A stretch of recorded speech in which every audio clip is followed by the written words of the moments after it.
그깟 감기로 늙은이가 죽기라도 하겠어? 보일러 당장 꺼! 절대 틀지 마! 알았어? 제 이름은 박영자, 72입니다. 평생을 시골 과수원에서 흙먼지 마시며 살았죠. 남편 먼저 보내고 하나 있는 아들 민수 하나만 바라보며 살았습니다. 그 아들놈이 서울에서 크게 사업을 한다기에 평생 모은 돈에 남편이 남긴 유산까지 전부 털어 서울에서도 가장 비싸다는 펜트하우스 한 채를 떡하니 사주었어요. 어머니, 이제 저희가 모실게요. 이 좋은 집에서 같이 사셔야죠. 전화기 너머로 들려오던 아들의 목소리가 아직도 귀에 선합니다. 그렇게 과수원을 싹 다 정리하고 기차에 몸을 실었습니다.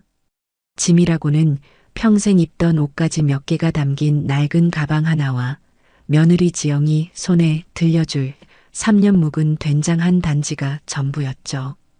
기차가 서울역에 가까워질수록 제 마음은 기대 반, 걱정 반이었습니다. 도시 생활이라는 것이 과연 저 같은 시골 늙은이에게 맞을까 싶기도 했지만 그래도 아들 녀석 얼굴 보고 하나뿐인 손자 유민이 재롱 볼 생각에 그저 좋았어요. 서울역에 내리니 민수가 차를 가지고 마중을 나왔더군요. 어머니 오시느라 고생하셨어요. 하지만 아들의 표정은 그다지 밝아 보이지 않았습니다. 사업이 바빠서 그런가 보다 애써 생각했죠. 차는 한강변을 따라 한참을 달리더니 하늘을 찌르듯이 솟은 거대한 건물 앞에 멈춰 섰습니다. 1층 로비부터가 제가 알던 집과는 전혀 달랐어요. 바닥은 거울처럼 반짝였고 천장에는 궁전에서나 볼 법한 거대한 등이 달려 있었어요. 어머니, 이쪽입니다. 아들을 따라 엘리베이터라는 것을 탔습니다. 숫자가 50이 넘도록 한참을 올라가더군요.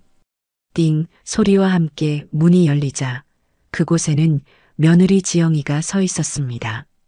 오셨어요, 어머니. 지영이는 저를 쳐다보지도 않고 휴대전화만 만지작거리며 건성으로 인사했어요. 저는 애써 웃으며 준비해간 된장 단지를 내밀었어요. 애미야, 이거 내가 직접 담근 된장이다. 유민이 찌개 끓여주렴. 지영이는 된장 단지를 흘깃 보더니 미간을 살짝 찌푸렸어요. 어머니, 저희 이런 거 잘 안 먹어요. 냄새나서요. 그리곤 제 손을 지나쳐 짐 가방을 끌고 가는 아들 뒤를 따라 집 안으로 쏙 들어가 버렸습니다. 저는 그 자리에 잠시 멍하니 서 있었죠. 현관문이 닫히고 나서야 무거운 된장 단지를 들고 집 안으로 들어섰습니다. 집은 정말이지 어마어마하게 넓었어요. 거실 한쪽 벽면 전체가 유리창이라 서울 시내가 전부 발 아래에 깔려 있는 것 같았어요. 우와, 집 좋구나. 저도 모르게 감탄사가 나왔습니다. 하지만 집은 그 크기만큼이나 썰렁했습니다. 사람 온기가 전혀 느껴지지 않았어요. 유민이는 어디 있니? 손자 얼굴이라도 보면 좀 나을까 싶어 물었습니다. 유민이 학원 갔어요. 밤늦게 와요. 며느리는 소파에 비스듬히 누워 여전히 휴대전화만 들여다보고 있었죠. 아들 민수는 제 가방을 바닥에 툭 내려놓더니 말했습니다. 어머니, 이쪽이 어머니 방입니다. 아들이 안내한 곳은 현관에서 가장 가깝고 주방 뒤편에 숨어 있는 가장 작은 방이었습니다.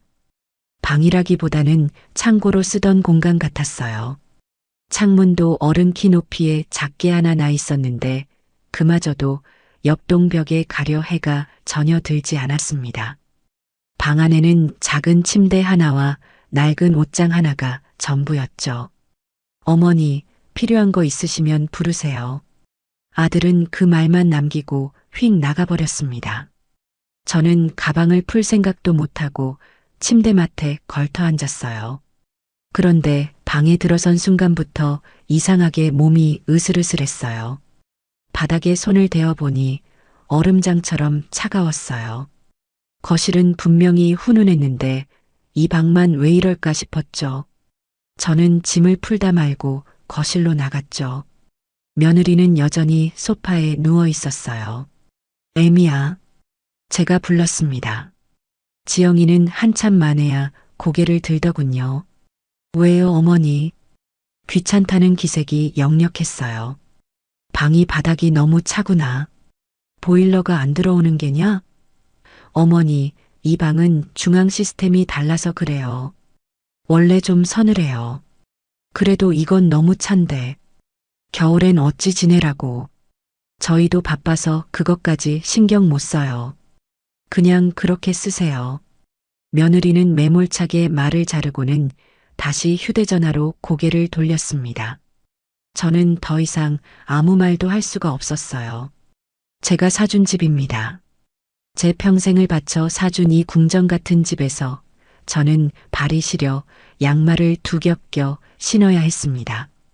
저녁 시간이 되어도 밥 짓는 냄새가 나지 않았어요. 며느리가 배달 음식이라며 플라스틱 용기 몇 개를 식탁에 늘어놓았습니다. 차갑게 식은 면 요리와 정체모를 튀긴 몇 조각이었죠. 밤늦게 돌아온 손자 유민이는 저를 힐끗 보고는 제 방으로 쏙 들어가 버렸습니다. 9살이라던데 인사성도 참 없더군요. 아들 민수는 식탁에 앉자마자 사업 이야기만 늘어놓았습니다. 어머니, 제가 이번에 큰 건을 하나 맡았는데 자금이 조금 더 필요할 것 같아요. 저는 차가운 면을 씹으며 대답 없이 고개만 끄덕였습니다. 저녁을 먹는 둥 마는 둥 하고 제 방으로 돌아왔습니다. 밤이 깊어지자 방 안의 한기는 더욱 심해졌습니다. 창문 틈으로 황소바람까지 들어오는 것 같았어요. 저는 가져온 옷을 전부 꺼내 입고 하나뿐인 이불을 머리끝까지 뒤집어 썼습니다. 하지만 뼛속까지 스며드는 냉기를 이길 수는 없었죠. 시골집 아랫목이 너무나도 그리웠습니다. 새벽 2시쯤 되었을까요? 도저히 추워서 잠을 이룰 수가 없었어요. 저는 조용히 방문을 열고 거실로 나갔습니다. 거실 바닥은 따뜻하다 못해 뜨끈했습니다. 아들 부부의 안방과 손자 유민이의 방 앞을 지나는데 문틈으로 후끈한 열기가 새어나왔어요. 이 넓은 집에서 어째서 제 방만 이렇게 얼음골인 걸까요? 저는 집안을 둘러보다가 주방 옆에 있는 다용도실을 발견했습니다. 그곳에 보일러 조절 장치가 있더군요. 벽에 붙은 복잡한 기계를 한참이나 들여다보았습니다. 여러 개의 밸브가 보였어요. 안방, 작은 방, 거실, 주방. 그리고 가장 구석에 먼지가 뽀얗게 쌓인 밸브 하나가 눈에 띄었습니다. 창고방. 제가 쓰는 방을 말하는 것이 분명했습니다. 그리고 그 밸브는 굳게 잠김 위치로 돌아가 있었어요. 누군가 일부러 잠그지 않고서는 저절로 돌아갈 리 없는 밸브였죠. 중앙 시스템이 달라서 그렇다던 며느리의 목소리가 귓가에 맴돌았죠. 순간 온몸의 피가 차갑게 식는 것 같았어요. 추워서가 아니었어요. 아들과 며느리가 이 늙은 어미를 사람 취급도 하지 않는다는 사실이 칼날처럼 제 가슴을 베고 지나갔습니다. 저는 떨리는 손으로 그 밸브를 열림 쪽으로 돌리려다 그만 손을 멈추었습니다. 이걸 지금 열어버리면 저들은 내일 아침 제 방이 따뜻해진 것을 보고 분명 제가 손댔다는 것을 알게 될 겁니다. 그리고 무슨 소란을 피울지 몰랐어요. 저는 조용히 밸브를 원래대로 잠김 상태로 그냥 두었습니다. 그날 밤 저는 제 방으로 돌아가지 않았습니다. 차갑게 식은 거실 소파에 웅크리고 누웠어요. 거대한 유리창 너머로 서울의 야경이 화려하게 빛나고 있었지만 제 눈에는 그저 차가운 불빛 무더기일 뿐이었습니다. 펜트하우스에서의 첫날 밤은 그렇게 지나가고 있었어요. 저는 이 집을 판 돈으로 과수원을 다시 살 수 있을까 그런 부질없는 생각을 하며 뜬 눈으로 밤을 지새웠습니다. 저는 결국 소파에서 웅크린 채 뜬 눈으로 밤을 새웠습니다. 거대한 유리창 너머로 먼동이 트는 것이 보이더군요. 그 화려하다는 서울의 일출은 제 고향 과수원 사과나무 가지 사이로 비치던 그 따스한 햇살과는 비교할 수도 없이 차갑고 무정했습니다. 온몸의 뼈마디가 쑤시고 저려왔어요. 70평생 이런 냉골에서는 자본 적이 없습니다. 아침 7시가 되자 며느리 지영이가 방에서 나왔습니다. 녀석은 소파에 담요를 뒤집어 쓰고 웅크리고 있는 저를 보았어요. 하지만 단 한마디도 묻지 않더군요. 어머니, 왜 여기서 주무셨어요? 혹은 방이 많이 추우셨어요? 같은 사람이라면 당연히 해야 할 말이 없습니다. 그저 무표정하게 저를 한번 훑어보고는 주방으로 가더군요. 어머니, 아침 드세요. 그것이 며느리가 제게 건넨 첫마디였습니다. 식탁 위에는 토스트 기계에서 갓 나온 식빵 2조각과 찬 우유 한 잔이 전부였죠. 저는 평생을 아침마다 뜨끈한 밥에 국을 말아먹던 사람입니다. 며느리는 제 앞에 그 빵 조각을 밀어놓고는 자신은 커피 한 잔만 들고 다시 소파로 가 휴대전화를 들여다보기 시작했습니다. 저는 도저히 그 차가운 빵을 목구멍으로 넘길 수가 없었어요. 애미야. 제가 불렀습니다. 지영이는 휴대전화에서 눈을 떼지도 않고 왜요? 하고 대답했습니다. 유민이는 아침 안 먹여? 학교 갈 시간 아니야? 유민이 방에 있어요. 학원 가기 전에 따로 먹어요. 며느리의 대답은 짧고 차가웠습니다.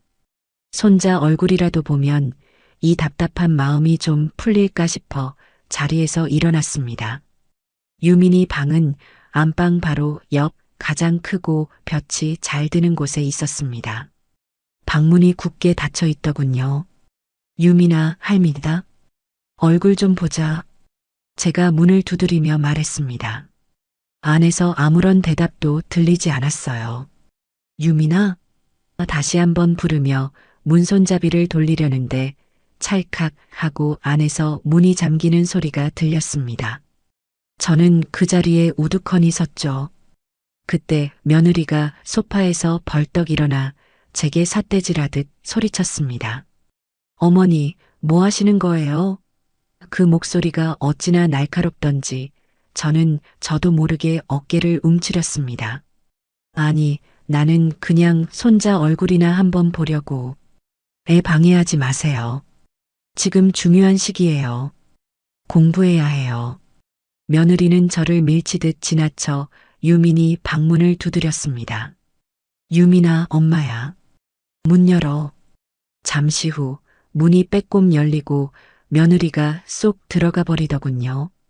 그리고는 잠시 뒤 아이의 손을 잡고 나왔습니다. 9살이라는 아이는 저와 눈도 마주치지 않고 꽁꽁 언 얼굴로 겉옷을 챙겨 입었습니다.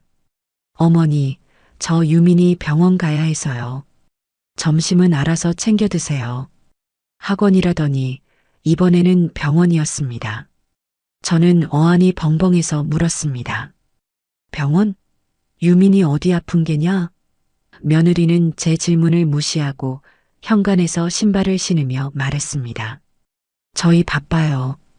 그리고 어머니, 제발 유민이 방에는 함부로 가지 마세요. 쾅 하고 현관문이 닫혔습니다.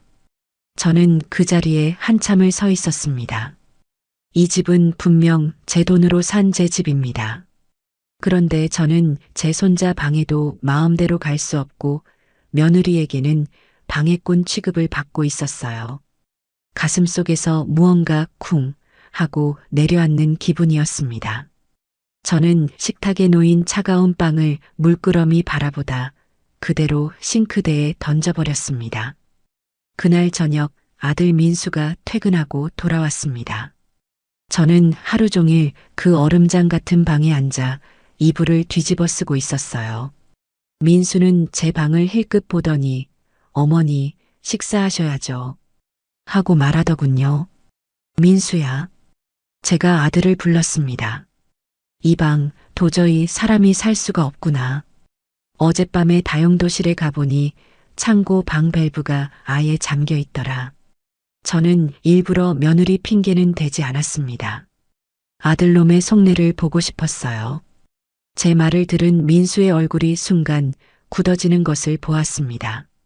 어머니, 아들의 목소리가 낮아졌어요.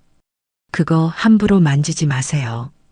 이 집 난방 시스템 엄청 복잡해요. 어머니가 잘못 건드리시면 전체가 다 고장나요. 고장이 나다니? 잠김을 열림으로 돌리는 게 뭐 그리 복잡하단 말이냐? 아, 글쎄, 만지지 마시라니까요. 아들은 짜증을 내기 시작했습니다. 그러더니 잠시 멈칫하다가 아주 그럴듯한 변명을 둘러대더군요. 그리고 어머니, 시골 사람은 원래 좀 서늘하게 지내는 게 건강에 좋다고 하시잖아요. 찜질방처럼 뜨끈한 거 안 좋아하신다고 전에 지영이한테 그러셨다면서요.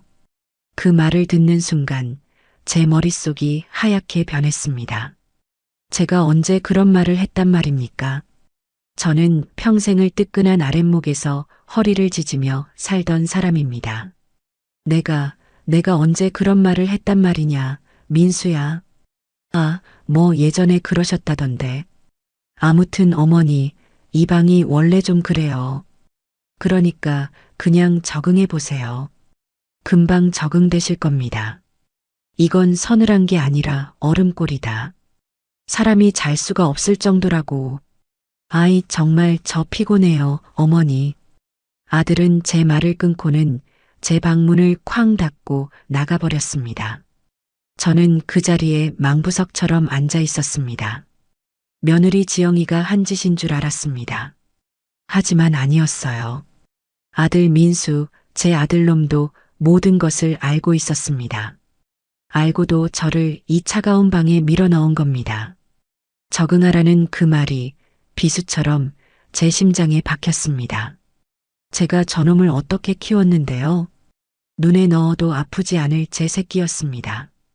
과수원에서 한겨울에 사과나무 가지치기를 하다가도 행여나 민수가 학교에서 돌아올 시간에 맞춰 아랫목이 식을까봐 저는 언손을 불어가며 틈틈이 아궁이에 불을 지폈습니다. 가장 뜨끈한 아랫목은 언제나 민수 차지였죠. 우리 아들 등 따시게 자야 키 큰다. 그게 제 입버릇이었습니다. 그렇게 금지옥엽 키운 아들놈이 이제 늙은 어미에게 얼음방을 내어주고는 적응하라고 말합니다. 배신감에 눈물이 쏟아질 것 같았지만 저는 이를 악물고 참았습니다. 울 때가 아니었어요. 그날 밤도 저는 잠을 이룰 수 없었습니다. 추위 때문이기도 했지만 가슴 속에서 치미는 불 때문이기도 했죠. 새벽녘이었을 겁니다. 밖에서 희미하게 웅웅거리는 기계 소리 같은 것이 들려왔어요. 저는 조용히 방문을 열었습니다. 소리는 유민이의 방에서 나고 있었습니다. 어제 며느리가 병원이다, 학원이다 하며 그토록 예민하게 굴던 그 방이었죠. 방문이 어제와는 달리 살짝 열려 있었습니다. 저는 발소리를 죽이고 그 틈으로 안을 들여다보았습니다. 방 안은 후끈한 열기로 가득했습니다. 그리고 제 눈에 들어온 것은 방 한 구석에서 붉은 빛을 내며 돌아가고 있는 커다란 온풍기였습니다. 제가 시골 장터에서 보던 그런 싸구려가 아니었어요. 아주 비싸고 좋아 보이는 최신식 기계였습니다. 그 옆에는 파란 불빛을 내뿜는 공기청정기가 쉴 새 없이 돌아가고 있더군요. 손자 유민이는 따뜻한 이불 속에서 새근새근 잠들어 있었습니다. 그리고 며느리 지영이는 그 옆에 놓인 작은 간이 침대에서 쪽잠을 자고 있더군요.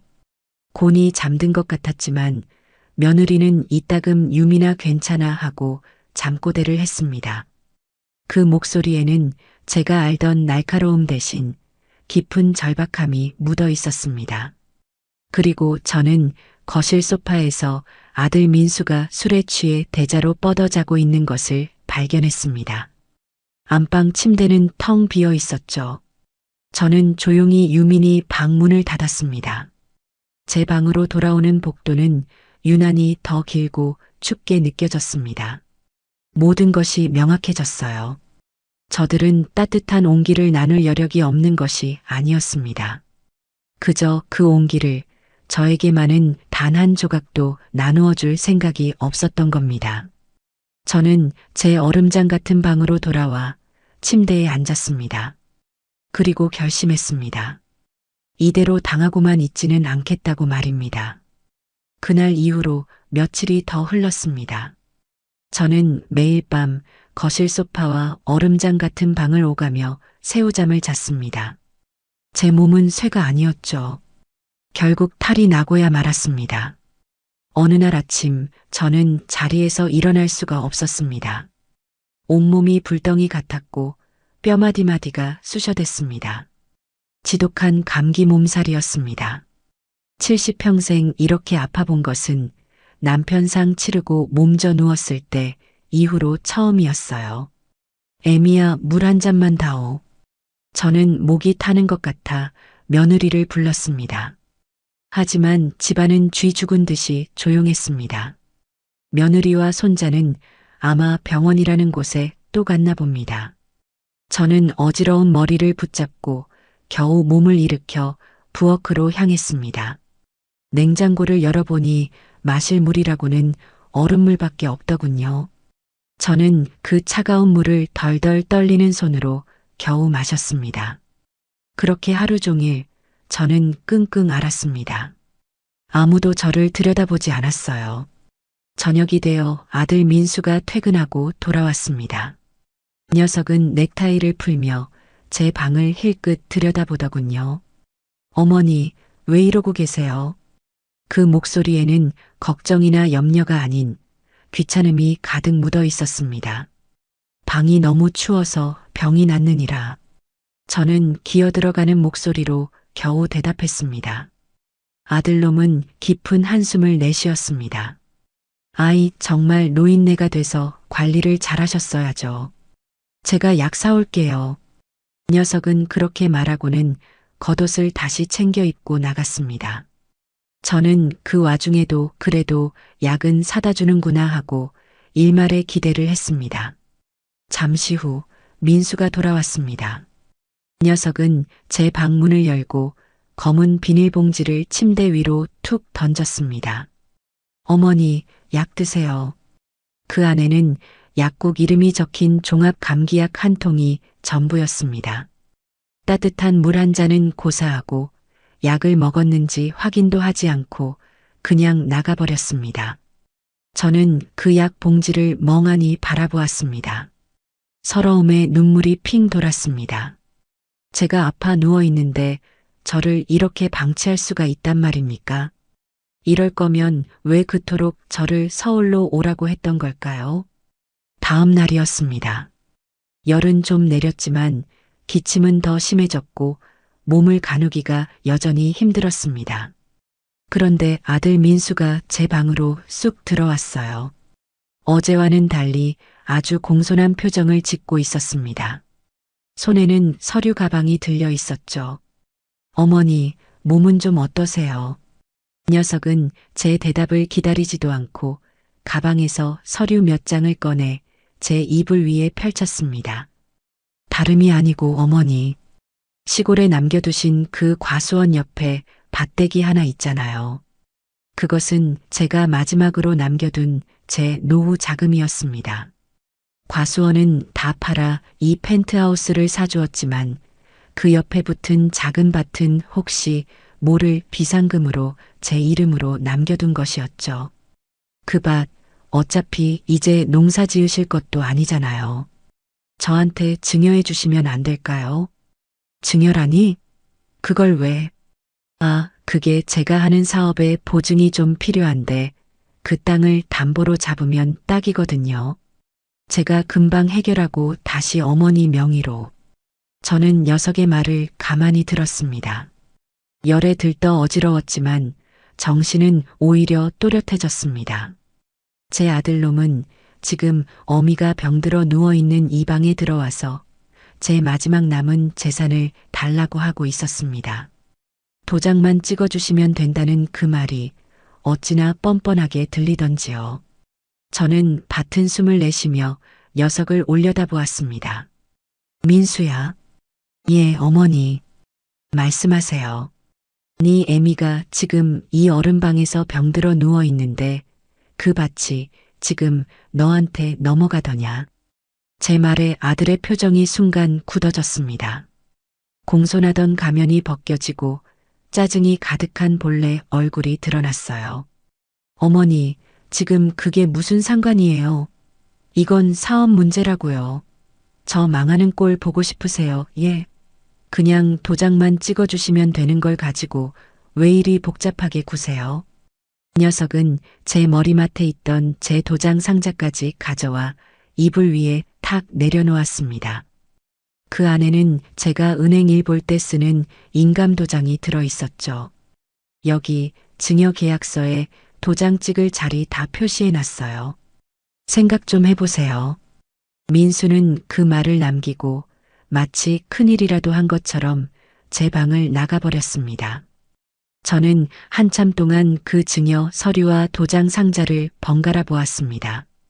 녀석은 제가 늙고 병들었으니 그저 말 한마디에 마지막 남은 재산까지 다 내어줄 거라 생각한 모양입니다. 그때 제 눈에 도장 상자 밑에 깔린 다른 서류 봉투가 들어왔습니다. 제가 서울로 올라올 때 가장 중요한 물건이라며 도장과 함께 챙겨온 것이었죠. 저는 떨리는 손으로 그 서류 봉투를 집어들었습니다. 봉투 안에는 바로 이 펜트하우스의 등기권리증이 들어 있었습니다. 저는 천천히 서류를 펼쳐보았습니다. 서울특별시 펜트하우스, 그리고 그 아래 소유자라는 난에 선명하게 박힌 제 이름 석자, 박영자. 그렇습니다. 이 집은 아들 민수의 집도 며느리 지영이의 집도 아니었습니다. 오로지 제 소유, 제 재산이었습니다. 저들은 제 집에 얹혀 살면서 집주인인 저를 창고 방에 밀어넣고 난방을 끊고 병들어 누운 제게 마지막 남은 땅까지 요구하고 있었습니다. 그래, 저도 모르게 헛웃음이 나왔습니다. 네 말이 맞다, 민수야. 이건 사업 문제지. 저는 아들이 가져온 증여 서류를 옆으로 밀어치웠습니다.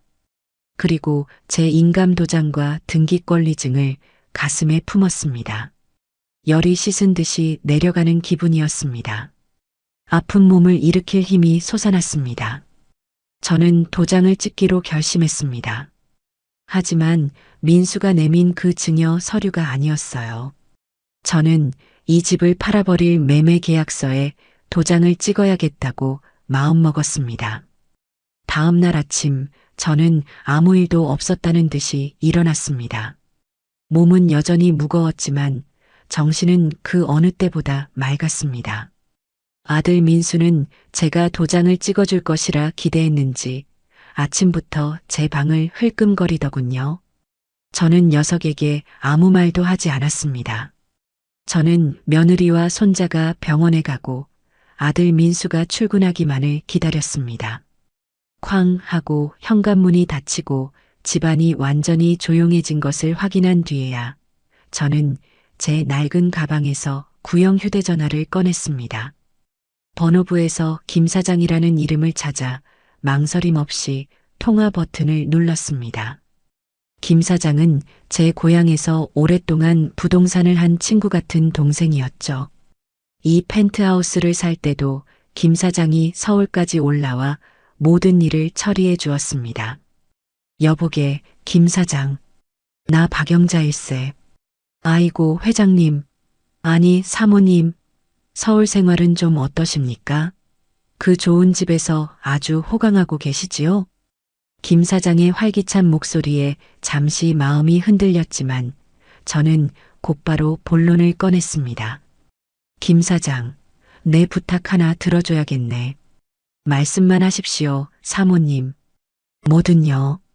자네가 나한테 중개했던 이 펜트하우스, 이거 다시 팔아야겠네.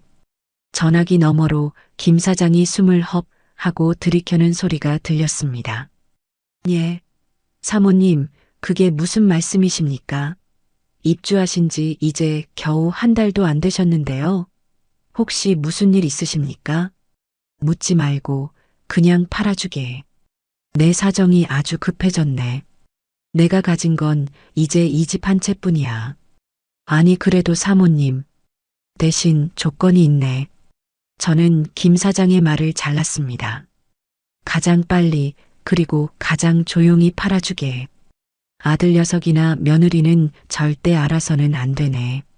그리고 시세보다 값을 조금 낮춰도 좋으니 현금으로 바로 치를 수 있는 사람으로 알아봐주게. 김 사장은 제 단호한 목소리에 더는 묻지 않았습니다. 알겠습니다, 사모님. 사모님께서 그 정도까지 말씀하신다면 이유가 있으시겠지요. 제가 가진 모든 인맥을 동원해서 가장 확실하고 조용한 사람으로 알아보겠습니다. 그리고 한 가지 더. 집을 보러 올 사람이 있을 게 아닌가. 그 사람들은 내가 아주 오래전부터 알고 지낸 시골 친구 행세를 좀 해줘야겠네. 내가 그렇게 아들네에게 말해둘 걸세. 예, 알겠습니다, 사모님. 그렇게까지 준비하겠습니다. 전화를 끊고 저는 등기권리증을 다시 한번 확인했습니다. 조용한 움직임이 시작된 것이죠. 그렇게 며칠이 흘렀습니다. 저는 여전히 아픈 척, 기운 없는 척하며 제 방에 틀어박혀 있었습니다. 그러면서도 귀는 항상 열어두었죠. 며느리 지영이의 행동은 날이 갈수록 이상해졌습니다. 어느 날 밤 저는 물을 마시러 나갔다가 베란다에서 숨죽여 우는 며느리의 목소리를 들었습니다. 원장님, 제발요, 유민이만은 살려주세요. 돈은 제가 어떻게든. 며느리는 전화를 붙들고 애원하고 있었습니다. 병원 원장이라 유민이가 정말 어디가 많이 아픈 걸까 잠시 생각했지만 저에게 그토록 모질게 구는 며느리에게 동정심이 일지는 않았습니다. 또 다른 날에는 아들 민수와 며느리가 안방에서 크게 다투는 소리가 들려왔습니다. 당신 도대체 그 돈 다 어디다 쓴 거야? 유민이 병원비는 어떡할 거냐고. 며느리가 악을 쓰는 소리가 들렸습니다. 시끄러워. 내가 알아서 한다고 했잖아. 어머니 밤만 넘어오면 다 해결된다고. 아들의 고함 소리도 만만치 않았습니다. 저는 조용히 제 방으로 돌아왔습니다. 병원비와 돈 문제로 저렇게 싸우고 있었군요. 그렇다고 이 늙은 어미를 어른 방에 가두고 마지막 남은 밥까지 빼앗으려 한 저들을 용서할 마음은 없었습니다. 그러던 어느 날 김 사장에게서 연락이 왔습니다. 사모님, 아주 확실한 매수자를 찾았습니다. 오늘 오후 2시에 친구분들 모시고 방문해도 되겠습니까? 드디어 때가 온 것입니다. 저는 거실로 나가 소파에 누워있는 며느리에게 말했습니다. 애미야, 오늘 오후에 내 시골 친구들이 서울 구경 온다고 해서 우리 집 좀 보러 오라고 했다. 차라도 한 잔 내어주렴. 며느리는 인상을 확 찌푸리더군요. 어머니, 무슨 친구요? 귀찮게. 귀찮다니? 손님이 오신다는데. 아이, 몰라요. 흙 묻은 발로 이 집 더러워지게 그냥 밖에서 만나시지. 왜 집까지 끌어들이세요? 며느리는 투덜거리며 방으로 쏙 들어가 버렸습니다.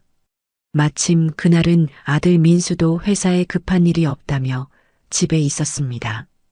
오후 2시가 되자 초인종이 울렸습니다. 제가 문을 열자 김 사장이 아주 값비싼 양복을 차려입은 중년 부부와 함께 서 있었습니다. 아이고, 박 여사, 이게 얼마만인가. 저는 김 사장이 신호를 보내는 것을 보고 얼른 연기를 시작했습니다. 아이고, 어서들 와요. 이게 얼마만이야. 여기까지 오느라 고생했네. 아들 민수가 방에서 나오며 현관을 쳐다보았습니다. 어머니, 이분들은 친구분들 맞으세요? 민수의 눈에는 의심이 가득했습니다. 아무리 봐도 시골 친구라기엔 행색이 너무나 번지르르 했기 때문이죠. 그럼 친구 맞지? 민수 너도 인사하렴. 내 오랜 지인들이시다. 저는 태연하게 말했습니다. 김 사장도 넉살 좋게 민수에게 인사를 건넸습니다. 아드님이 아주 훤칠하시구먼요. 허허, 박 여사님 성공하셨네. 저는 친구들을 데리고 집안 구석구석을 구경시켜주는 척했습니다. 여기가 안방이고 저기가 유민이 방일세.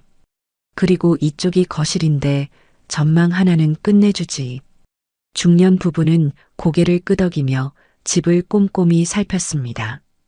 어머, 정말 좋네요. 구조도 잘 빠졌고 햇빛도 잘 들고 이 정도면 우리가 생각했던 것보다 훨씬 좋은데요. 김 사장이 제게 눈짓을 보냈습니다.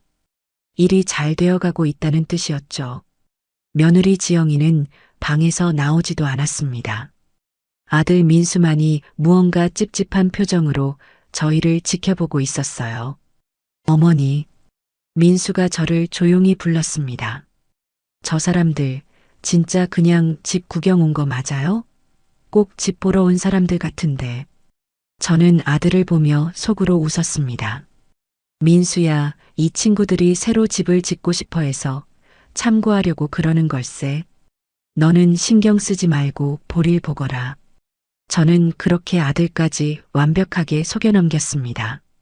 친구들은 아주 만족스러운 표정으로 돌아갔습니다. 그들이 돌아가고 난 뒤 김 사장에게서 문자가 왔습니다. 사모님, 계약하시겠답니다. 당장 내일이라도 가계약금 넣겠다네요. 저는 그 문자를 보고 조용히 휴대전화를 덮었습니다. 이제 이 길고 추웠던 싸움도 끝이 보이기 시작했습니다.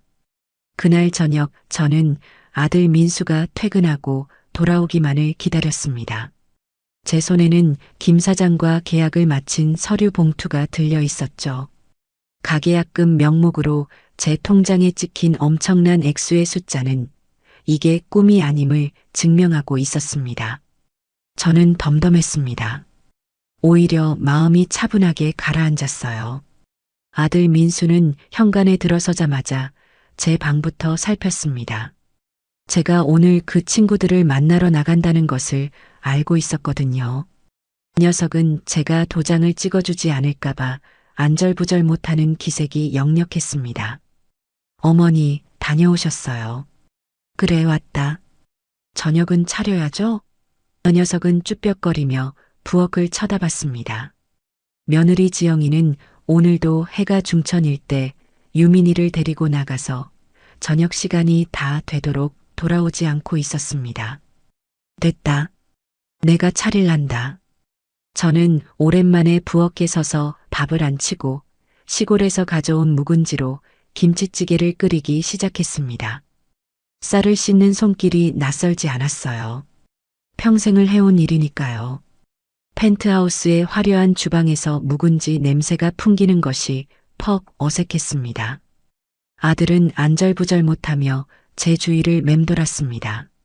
어머니, 그런 건 제가 앉아있거라. 밥 먹고 할 얘기가 있다. 제 단호한 말에 민수는 더는 아무 말도 못하고 식탁 의자에 뻣뻣하게 앉았습니다.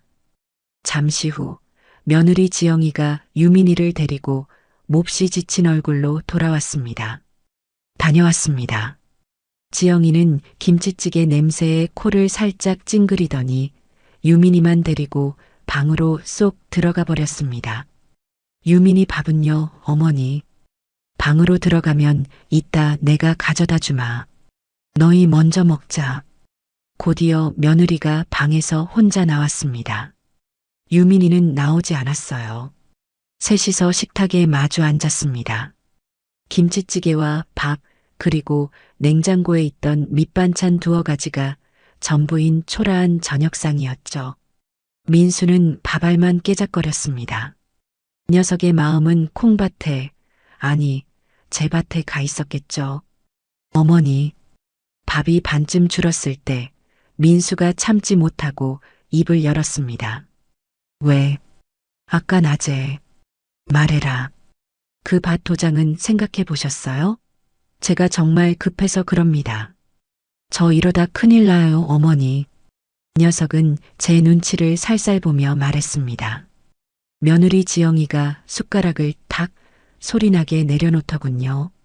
당신 지금 밥이 넘어가? 그깟 밭대기 팔아서 이 집 대출 이자나 막을 수 있겠어요? 유민이 병원비는 어떡할 거고요. 아들 민수가 낯빛이 불그락푸르락해져서 소리쳤습니다. 너가 뭘 안다고 떠들어. 닥치지 못해. 내가 모를까봐? 당신 매일 밤 술이나 마시고 다니면서 나한테는 그만. 제 나직한 한마디에 두 녀석이 동시에 입을 다물었습니다. 시끄럽게 울리던 숟가락 소리도 멈췄습니다. 저는 밥그릇을 옆으로 밀어놓고 두 사람을 천천히 둘러보았습니다. 민수야. 예, 어머니 도장 주시는 거죠? 아들은 마지막 희망이라도 거는 듯한 표정이었습니다. 아니다. 그 밭은 이제 걱정할 필요 없게 되었다. 예, 그게 무슨... 그럼 드디어 저한테 증여해 주시기로. 아니, 저는 제 가방에서 서류 봉투를 꺼내 식탁 위에 올렸습니다. 아들과 며느리의 시선이 동시에 그 봉투에 꽂혔습니다. 이 집 팔았다. 정적이 흘렀습니다. 며느리 지영이는 눈을 동그랗게 떴고 아들 민수는 자기가 무슨 말을 들었는지 이해하지 못하는 표정이었습니다. 민수가 어색하게 웃음을 터뜨렸습니다. 하 어머니, 농담이 심하시네요. 저녁 드시고 기분이 좋으신가 봐요. 농담 아니다. 예. 오늘 계약서에 도장 찍고 왔다. 내 이름 박영자. 내 도장으로 똑똑히 찍고 왔어. 어머니, 그게 무슨 말씀이세요? 이 집을 판다니요. 누구 마음대로요. 민수가 자리에서 벌떡 일어났습니다. 누구 마음대로긴. 집주인 마음대로지. 이 집 내 집이다. 며느리 지영이도 하얗게 질린 얼굴로 소리쳤습니다. 어머니, 미치셨어요? 여기가 어떤 집인데? 서울 시내 한복판에 이 펜트하우스를 그걸 팔아요? 그래, 팔았다. 며칠 전에 보러 왔던 내 시골 친구들, 그 양반들이 매수자다. 그럼 그때 그 사람들이... 민수가 머리를 감싸쥐었습니다. 어머니, 어떻게 저한테 말 한마디 없이, 상의도 없이 이런 엄청난 일을 저지르세요? 상해? 제가 기가 차서 웃었습니다. 민수야, 너는 이 늙은 어미를 얼음장 같은 창고 방에 밀어넣을 때 나랑 상의했니? 그건 너는 내 마지막 남은 밭대기까지 빼앗으려고 증여 서류 내밀 때 나랑 상의했어? 어머니, 그건 사업 때문에. 닥쳐라. 저는 자리에서 일어나 제 방에서 가져온 휴대전화를 민수의 눈앞에 들이밀었습니다. 은행 앱을 열어 오늘 입금된 가계약금 내역을 똑똑히 보여주었죠. 일금 뒤에 붙은 0의 개수를 확인한 민수의 눈이 절망으로 흔들리기 시작했습니다. 거짓말이죠, 어머니. 제발 장난이라고 해주세요. 잔금은 정확히 일주일 뒤다.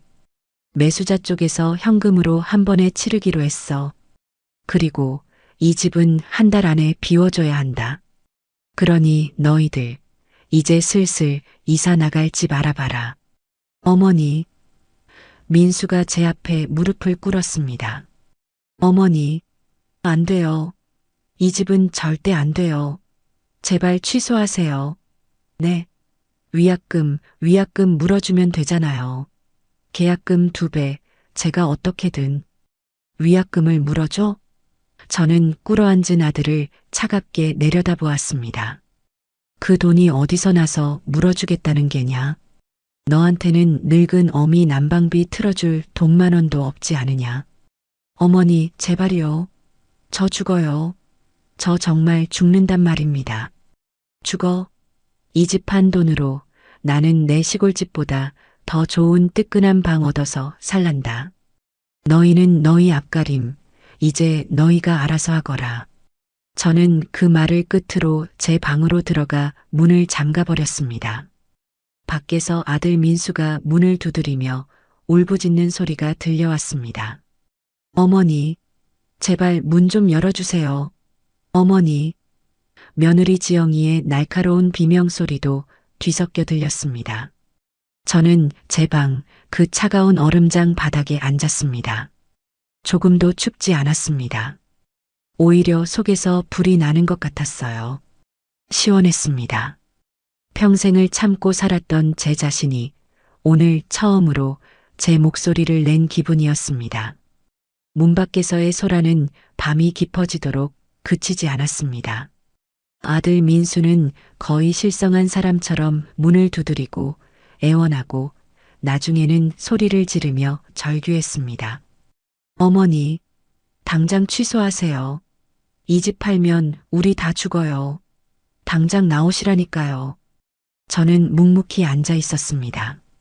저러다 지치면 그만두겠지 생각했습니다. 그런데 며느리 지영이의 목소리가 심상치 않았습니다. 당신 설마 아니지? 아니라고 말해. 당신 이 집으로 무슨 짓 한 거야? 시끄러워. 다 너 때문이야. 너만 아니었어도. 뭐? 나 때문이라고? 지금 나 때문이라고 했어. 밖에서 무언가 깨지는 소리가 요란하게 들렸습니다. 저는 더 이상 버틸 수가 없어 문을 열고 나갔습니다. 거실은 난장판이 되어 있었습니다. 민수는 술병을 든 채 눈이 벌개져 있었고 지영이는 소파 구석에 주저앉아 멍하니 바닥을 보고 있었습니다. 이게 다 무슨 짓이냐? 제 목소리에 민수가 움찔하며 저를 돌아보았습니다. 녀석은 술 기운에 용기를 얻었는지 제게 달려들어 팔을 붙잡았습니다. 어머니, 당장 부동산에 전화하세요. 계약 취소한다고. 당장요. 이 손 못 나? 못 나요. 어머니, 이 집은 안 돼요. 이 집 담보로 잡혀 있단 말이에요. 뭐? 저는 제 귀를 의심했습니다. 이 집 담보로 대출받았어요. 어머니 몰래요. 그 순간 제 머릿속이 텅 비어버리는 것 같았습니다. 내 집을 내 허락도 없이 담보로? 민수야, 너 지금 뭐라고 했냐? 어머니 죄송해요 하지만 어쩔 수 없었어요. 사업이 자꾸 꼬여서 급한 불이라도 꺼야 했어요. 내 허락도 없이 어떻게 내 집을 담보로. 그게. 아들은 제 눈을 피했습니다. 어머니, 예전에 그 사업 시작할 때 필요한 서류라고 도장 몇 번 찍어주셨잖아요. 그건 그냥 회사 운영에 필요한 보증 서류라고 하지 않았냐. 거기에 근저당 설정 서류가 섞여 있었어요. 어머니 죄송합니다. 정말 죄송합니다. 저는 다리에 힘이 풀려 그 자리에 주저앉을 뻔했습니다. 녀석이 저를 속인 겁니다. 그것도 아주 악랄하게요. 그래서 그 대출금은 어떻게 됐냐? 사업이 잘 안 됐어요. 빚이 눈덩이처럼 불어났어요. 이 집 어머니가 이 집 팔면 그 돈 은행에서 먼저 다 가져가요. 그럼 우리 정말 길바닥에 나앉는단 말이에요. 민수는 제 바짓가랑이를 붙잡고 아이처럼 엉엉 울기 시작했습니다. 제게 얼음방을 적응하라던 그 뻔뻔한 아들놈이 맞나 싶었습니다. 그때였습니다. 구석에서 조용히 앉아있던 며느리 지영이가 갑자기 미친 사람처럼 웃기 시작했습니다. 하하하하. 지영아, 너가 지금 웃음이 나와? 민수가 소리쳤습니다. 웃음이 나오지. 그럼 울음이 나와? 길바닥? 우린 어차피 길바닥이었어. 이 천하의 바보 같은 인간아. 며느리는 자리에서 벌떡 일어나 아들의 뺨을 후려쳤습니다. 너 지금 나를 쳤어? 쳤다. 왜? 더 해줘? 당신 이것도 어머니께 말씀드려야지. 당신이 무슨 짓을 했는지 똑똑히. 며느리는 안방으로 뛰어들어가 서랍을 뒤지는 소리가 나더니 서류한 뭉치를 들고 나와 거실 테이블 위로 집어 던졌습니다.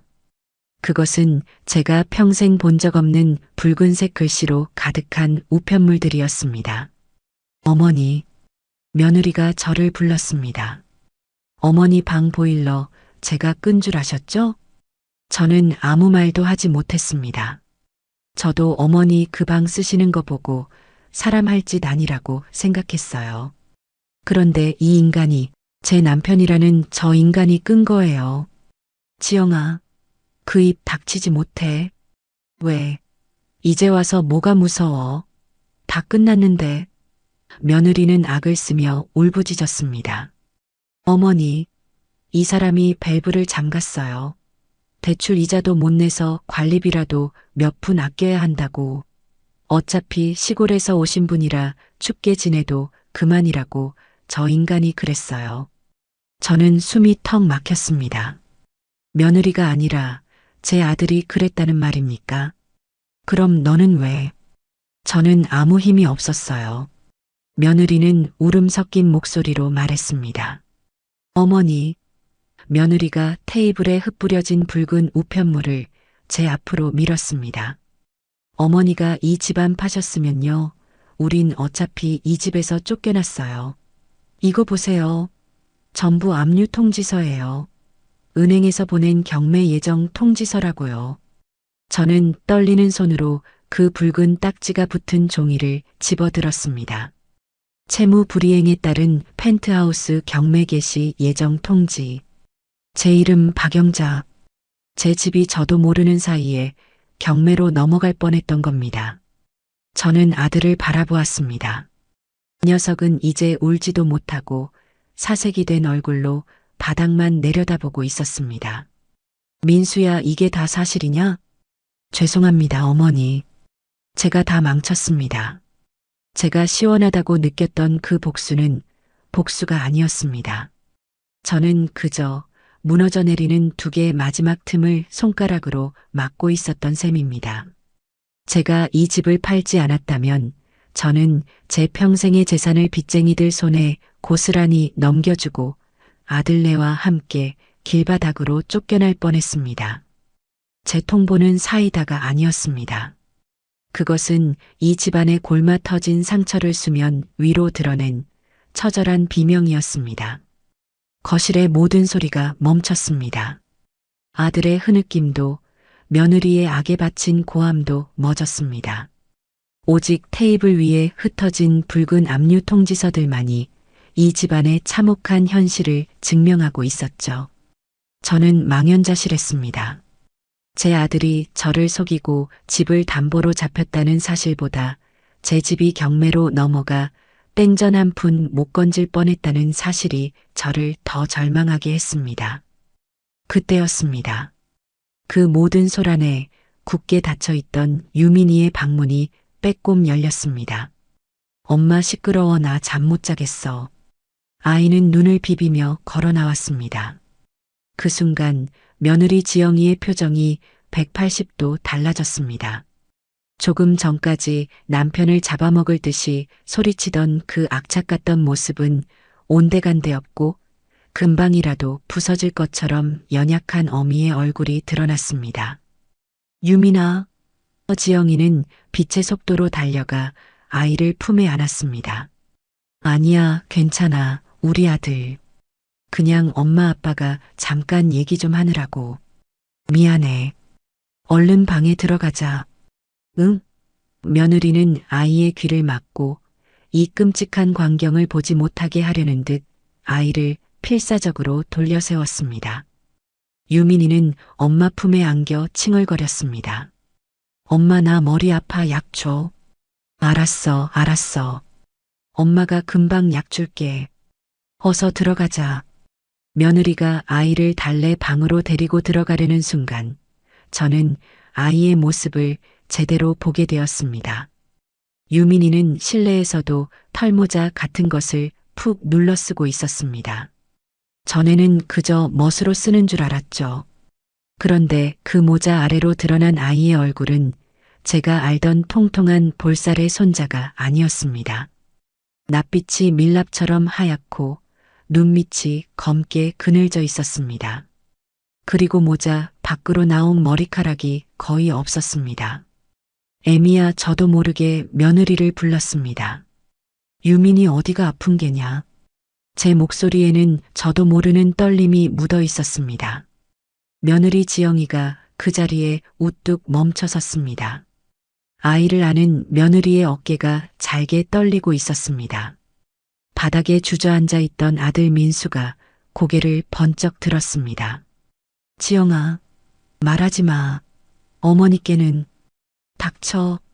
며느리가 아들에게 하지만 유민이가 놀라지 않도록 낮은 목소리로 으르렁거렸습니다. 당신은 이제 입 다물어. 당신이 유민이 아빠야? 지영이는 유민이를 다시 방으로 들여보내고 문을 꼭 닫고 나왔습니다. 그리고는 제 앞에 와서 털썩 무릎을 꿇었습니다. 어머니, 우리 유민이 아파요. 많이 아파요. 아프다니? 어디가 얼마나? 며느리는 참았던 울음을 터뜨렸습니다. 그것은 아까의 분노에 찬 울음이 아니었습니다. 가슴이 찢어지는 어미의 울음이었습니다. 백혈병이에요. 급성 백혈병 초기 진단 받았어요. 저는 그 자리에 얼어붙었습니다. 백혈병, 그게 무슨... 하늘이 무너지는 것 같았습니다. 내 하나뿐인 손자가... 그래서 매일 병원에 갔던 게냐? 얘 항암 치료받고 있어요. 골수 이식을 해야 한대요. 그런데 왜 이 할미한테 말을 안 했어? 내가 있는데 왜 말을 안 했느냔 말이다. 며느리가 고개를 들어 저를 보았습니다. 그 눈에는 원망과 슬픔이 뒤엉켜 있었습니다. 말씀드리고 싶었어요. 어머니께 매달리고 싶었어요. 그런데 이 사람이 저 인간이 못하게 막았어요. 지영이가 손가락으로 민수를 가리켰습니다. 어머니한테 손 벌리지 말라고. 어머니가 그 펜트하우스 사주신 것 때문에 자기 사업 미천 보태줄 돈 없다고 어머니가 자길 원망하고 있다고. 그래서 어머니 마지막 남은 그 밭이라도 자기가 받아내야 한다고. 그걸로 노름 같은 이상한 사업에 또 돈을 꼬라박으려고. 아니야. 나도 유민이 살리려고 사업 성공해서. 민수가 변명처럼 중얼거렸습니다. 성공? 며느리가 다시 소리쳤습니다. 당신이 가져다 주는 돈으로는 유민이 한 달 약값도 못 돼요. 이 집 대출 이자는커녕 관리비도 밀려서. 며느리는 숨을 몰아쉬며 모든 것을 털어놓기 시작했습니다. 며느리가 저에게 차갑게 굴었던 이유. 그것은 저에 대한 원망이 아니었습니다. 남편에 대한 절망과 아이를 살려야 한다는 압박감에 다른 사람을 돌아볼 여유가 조금도 없었던 겁니다. 어머니, 저 사실 밤마다 식당에서 설거지해요. 뭐? 이 인간이 벌어오는 푼돈으로는 도저히 유민이 병원비를 감당할 수가 없었어요. 그래서 어머니 주무시는 거 보고 밤에 몰래 나가서 새벽 첫 차 들어올 때까지 식당 주방에서 그릇 닦아요.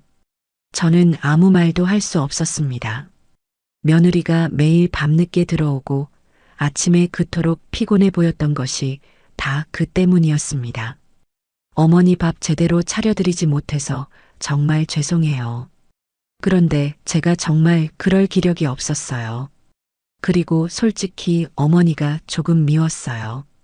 이 집 이 어마어마한 펜트하우스만 아니었어도 당신 아들이 저렇게까지 헛바람이 들지는 않았을 텐데, 저 인간이 저렇게까지 망가지지는 않았을 텐데 그런 원망이 들어서 어머니 얼굴을 제대로 볼 수가 없었어요. 죄송해요. 며느리는 이마가 바닥에 닿도록 엎드려 울었습니다. 저는 그제야 모든 조각이 맞춰지는 것을 깨달았습니다. 애미야, 그럼 유민이 방에 있던 그 온풍기랑 공기청정기는? 유민이가 항암 치료 때문에 면역력이 지금 바닥이에요. 의사가 감기만 걸려도 정말 위험하다고 방 온도를 꼭 따뜻하게, 일정하게 맞춰주라고 했어요. 그래서 그 온풍기 이 인간은 돈 없다고 나 몰라라 해서 제가 낮에 아파트 분리수거장에서 폐지 주워서 그거 팔아서 중고시장에서 겨우 하나 산 거예요. 제 심장이 쿵하고 바닥으로 떨어졌습니다. 어머니, 저도 어머니 방 추운 거 알았어요. 그래서 이 인간한테 매일 빌었어요. 제발 우리 어머니 방 밸브 좀 열어달라고.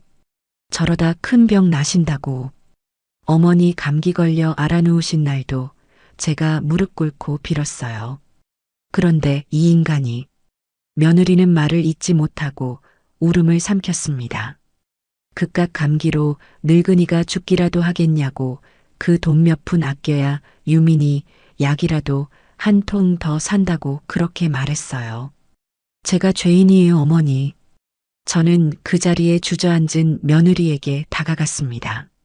제가 복수라고 생각했던 그 모든 행동이 얼마나 어리석고 잔인했는지 깨달았습니다. 저는 며느리를 미워했지만 사실 며느리야말로 이 지옥 같은 집에서 아들놈의 그늘 아래서 가장 고통받고 있던 사람이었습니다. 저는 떨리는 손을 들어 며느리의 어깨를 감싸 안았습니다. 며느리는 제 품에 안겨 아이처럼 서럽게 울었습니다. 애미야, 그만 울어라. 그만 울어. 제 눈에서도 뜨거운 것이 흘러내렸습니다. 펜트하우스의 차가운 거실 바닥에서 저희 두 사람은 한참을 그렇게 부둥켜 안고 울었습니다. 저는 바닥에 주저앉아 엉엉 우는 며느리 지영이의 등을 한참이나 쓸어주었습니다. 제 손도 며느리의 어깨도 멈출 수 없이 떨리고 있었습니다. 제 아들 민수는 거실 한 구석에서 고개를 쳐박고 마치 이 세상에서 사라진 사람처럼 미동도 하지 않았습니다. 이 거대하고 차가운 펜트하우스의 공기가 수십 개의 붉은 압류 통지서와 뒤섞여 숨을 쉴 수 없을 만큼 무겁게 가라앉았습니다. 제가 무슨 짓을 한 것일까요? 저는 그저 늙은 어미의 서러움을 갚아주겠다고, 저를 냉대한 며느리에게 본때를 보여주겠다고 생각했습니다. 하지만 제 분노의 칼날은 정작 엉뚱한 곳을 향하고 있었습니다. 제 복수라고 생각했던 그 통쾌한 일격은 사실 저와 마찬가지로, 아니 저보다 더한 지옥 속에서 하루하루를 버티고 있던 또 다른 피해자를 향한 것이었습니다. 애미야. 제 목소리가 갈라져 나왔습니다. 내가 미안하다.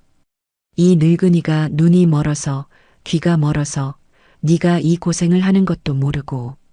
지영이는 제 품에서 고개를 들었습니다. 눈물과 콧물로 범벅이 된 얼굴은 제가 알던 그 차갑고 앙칼진 며느리의 모습이 아니었습니다. 그저 모든 것을 잃고 절망에 빠진 가여운 한 여인이었습니다. 어머니 잘못이 아니에요. 제가 다 남편 하나 잘못 만나서. 우리 유민이까지. 며느리는 다시 말을 잇지 못하고 울음을 터뜨렸습니다. 저는 지영이의 어깨를 단단히 붙잡았습니다. 그리고는 저 구석에 처박혀 있는 제 아들 민수를 향해 고개를 돌렸습니다. 가슴속에서 차가운 분노가 다시 치밀어 올랐습니다. 저놈이었습니다. 모든 비극의 시작은 바로 제 아들놈이었습니다. 민수야. 제가 불렀습니다. 아들은 대답이 없었습니다. 고개 들어라. 네 애미가, 그리고 네 아내가 지금 너를 보고 있다. 민수는 아주 천천히 고개를 들었습니다. 녀석의 눈은 이미 초점을 잃어버린 텅 빈 눈이었습니다. 어머니 지영아, 나도 어쩔 수 없었어. 뭐라고? 며느리 지영이가 이가 갈리는 목소리로 말했습니다. 당신 지금 어쩔 수 없었다고 했어? 당신이 그 빌어먹을 사업 노름에 미쳐서 어머니 집까지 담보로 잡히고 그 돈으로 또 노름 같은 투자를 하고, 그런데도 어쩔 수 없었다고? 그게 아니야. 나도 한 방이면 다 복구할 수 있다고 생각했어. 이 집도 유민이 병원비도 다 해결할 수 있을 거라고. 그래서 지영이가 악을 썼습니다. 그래서 그 결과가 이거야? 이 붉은 딱지들이냐고. 당신이 성공하길 기다리는 동안 유민이는 매일 죽어가고 있었어. 이 인간아. 아니야. 민수는 아이처럼 고개를 저으며 중얼거렸습니다. 저는 그 꼴을 더는 볼 수가 없었어요. 저는 자리에서 일어나 민수에게로 걸어갔습니다. 그리고 제 평생 단 한 번도 아들에게 들어 올린 적 없던 손을 높이 쳐들었습니다. 짝! 하는 소리가 거실을 울렸습니다. 민수의 고개가 옆으로 돌아갔습니다. 정신 차려라, 민수야. 저는 떨리는 손을 내렸습니다. 너는 어찌 사람이 제 어미와 제 자식에게 이럴 수가 있냐. 이 집이 어떤 돈으로 산 집인데 네가 감히 이 집을 네 놈의 노름빚에 갖다 바쳐? 어머니 죄송합니다. 제가 죽을 죄를. 죽을 죄? 그래, 너는 죽어야 마땅하다. 저는 차갑게 말했어요. 하지만 너는 지금 죽을 자격도 없어. 너는 네가 싼 똥을 네 손으로 치워야 할 게다. 저는 테이블 위에 흩어진 압류 통지서 중 하나를 집어들었습니다. 경매 개시 예정일 일주일 후. 일주일이었습니다. 제가 만약 이 집을 팔지 않았다면 정확히 일주일 뒤에 이 집은 헐값에 경매로 넘어가고 저희 셋은, 아니 병든 유민이까지 넷은 길거리로 나앉게 되는 것이었습니다. 제 복수는 의도와는 전혀 달랐지만 결과적으로는 이 집을 지킬 수 있는 유일한 방법이었습니다.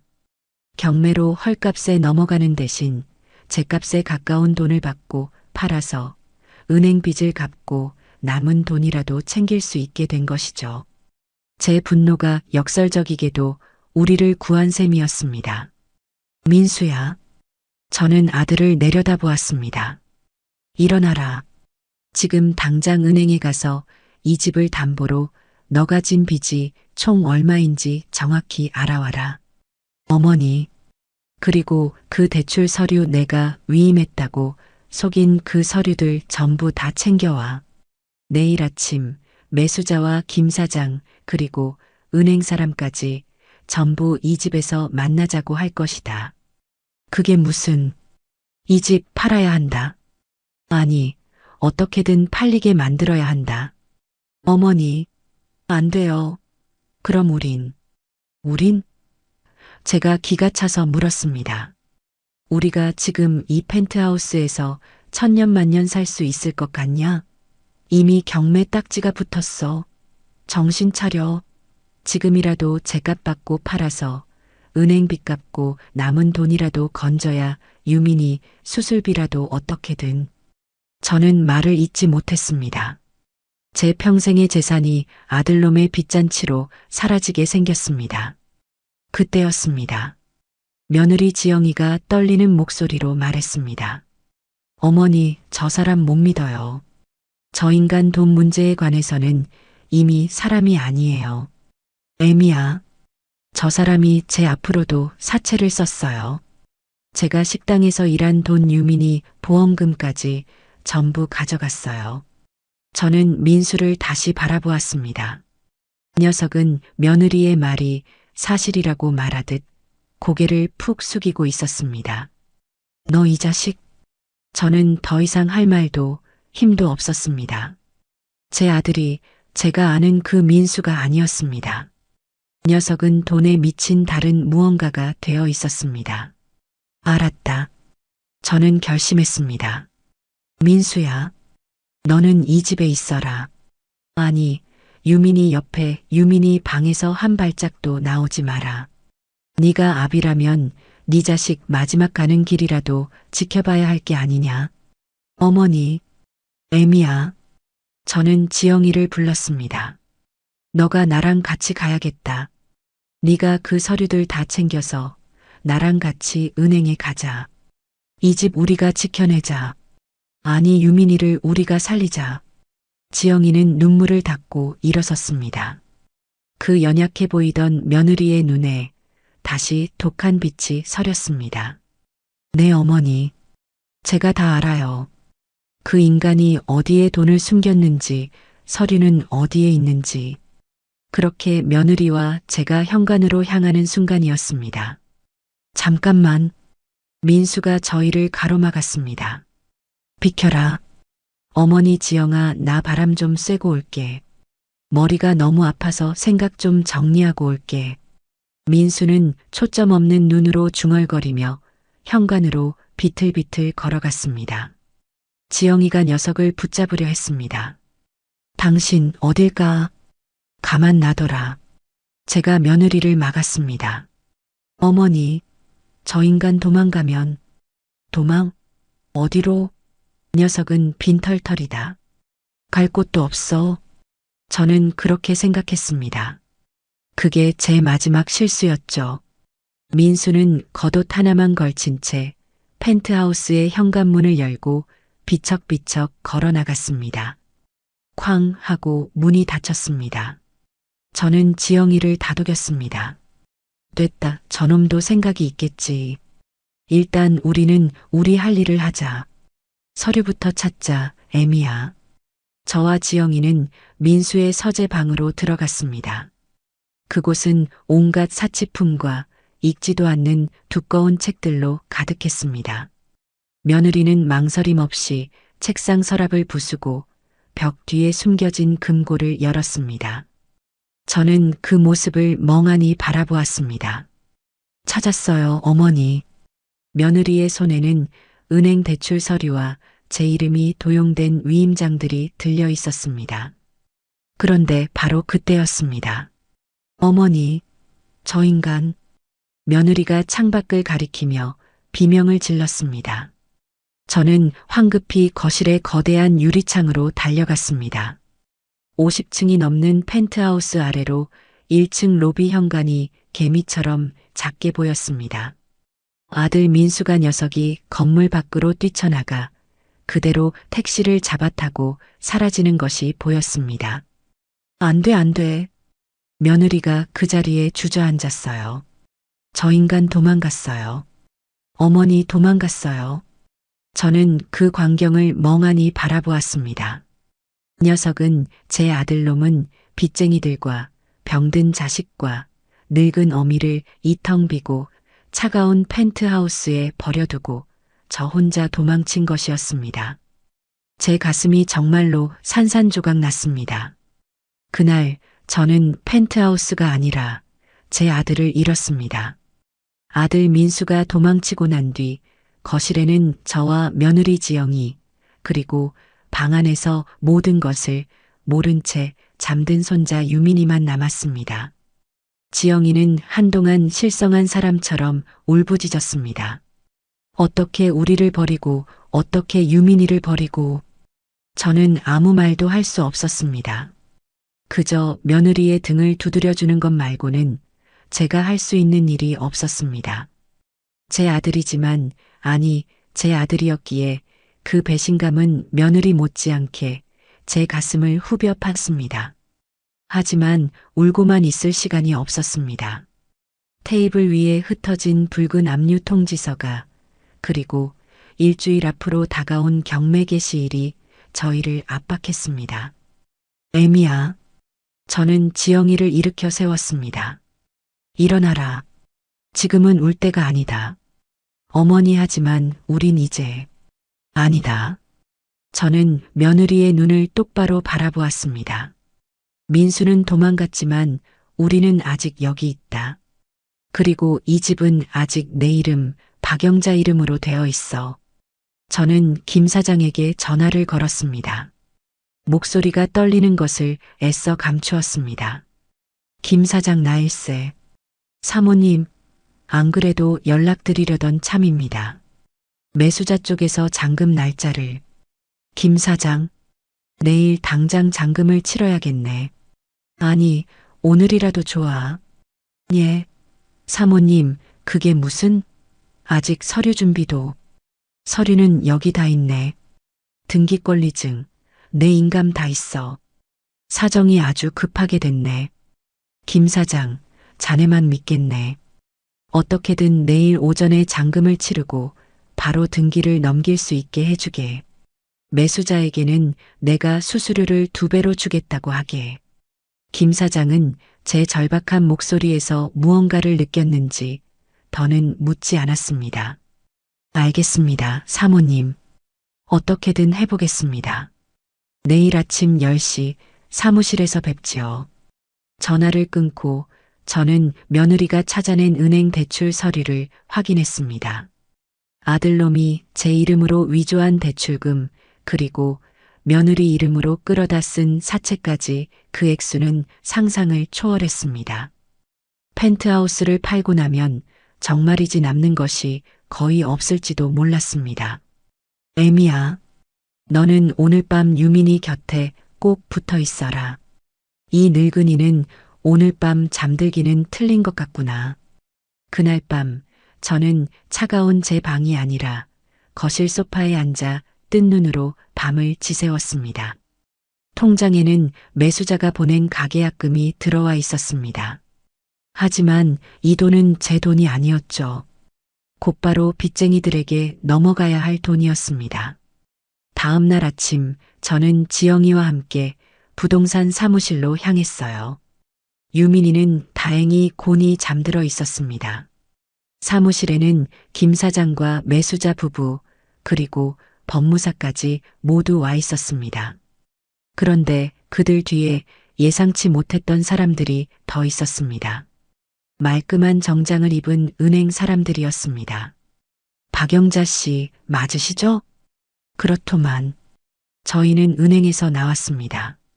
채무자 민수 씨의 근저당권 관련해서 오늘 매매 잔금이 치러진다고 해서요. 김 사장이 제게 미안한 표정을 지었습니다.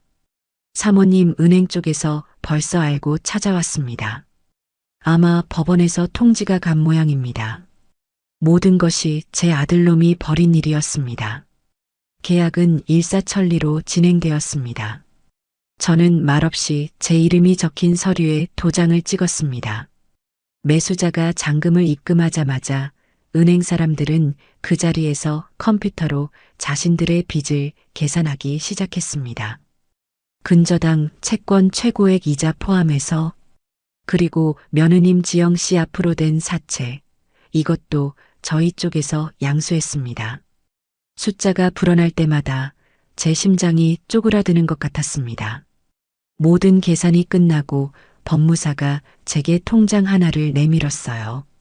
사모님 은행 대출금과 사채 그리고 체납된 관리비와 세금까지 모두 정산했습니다.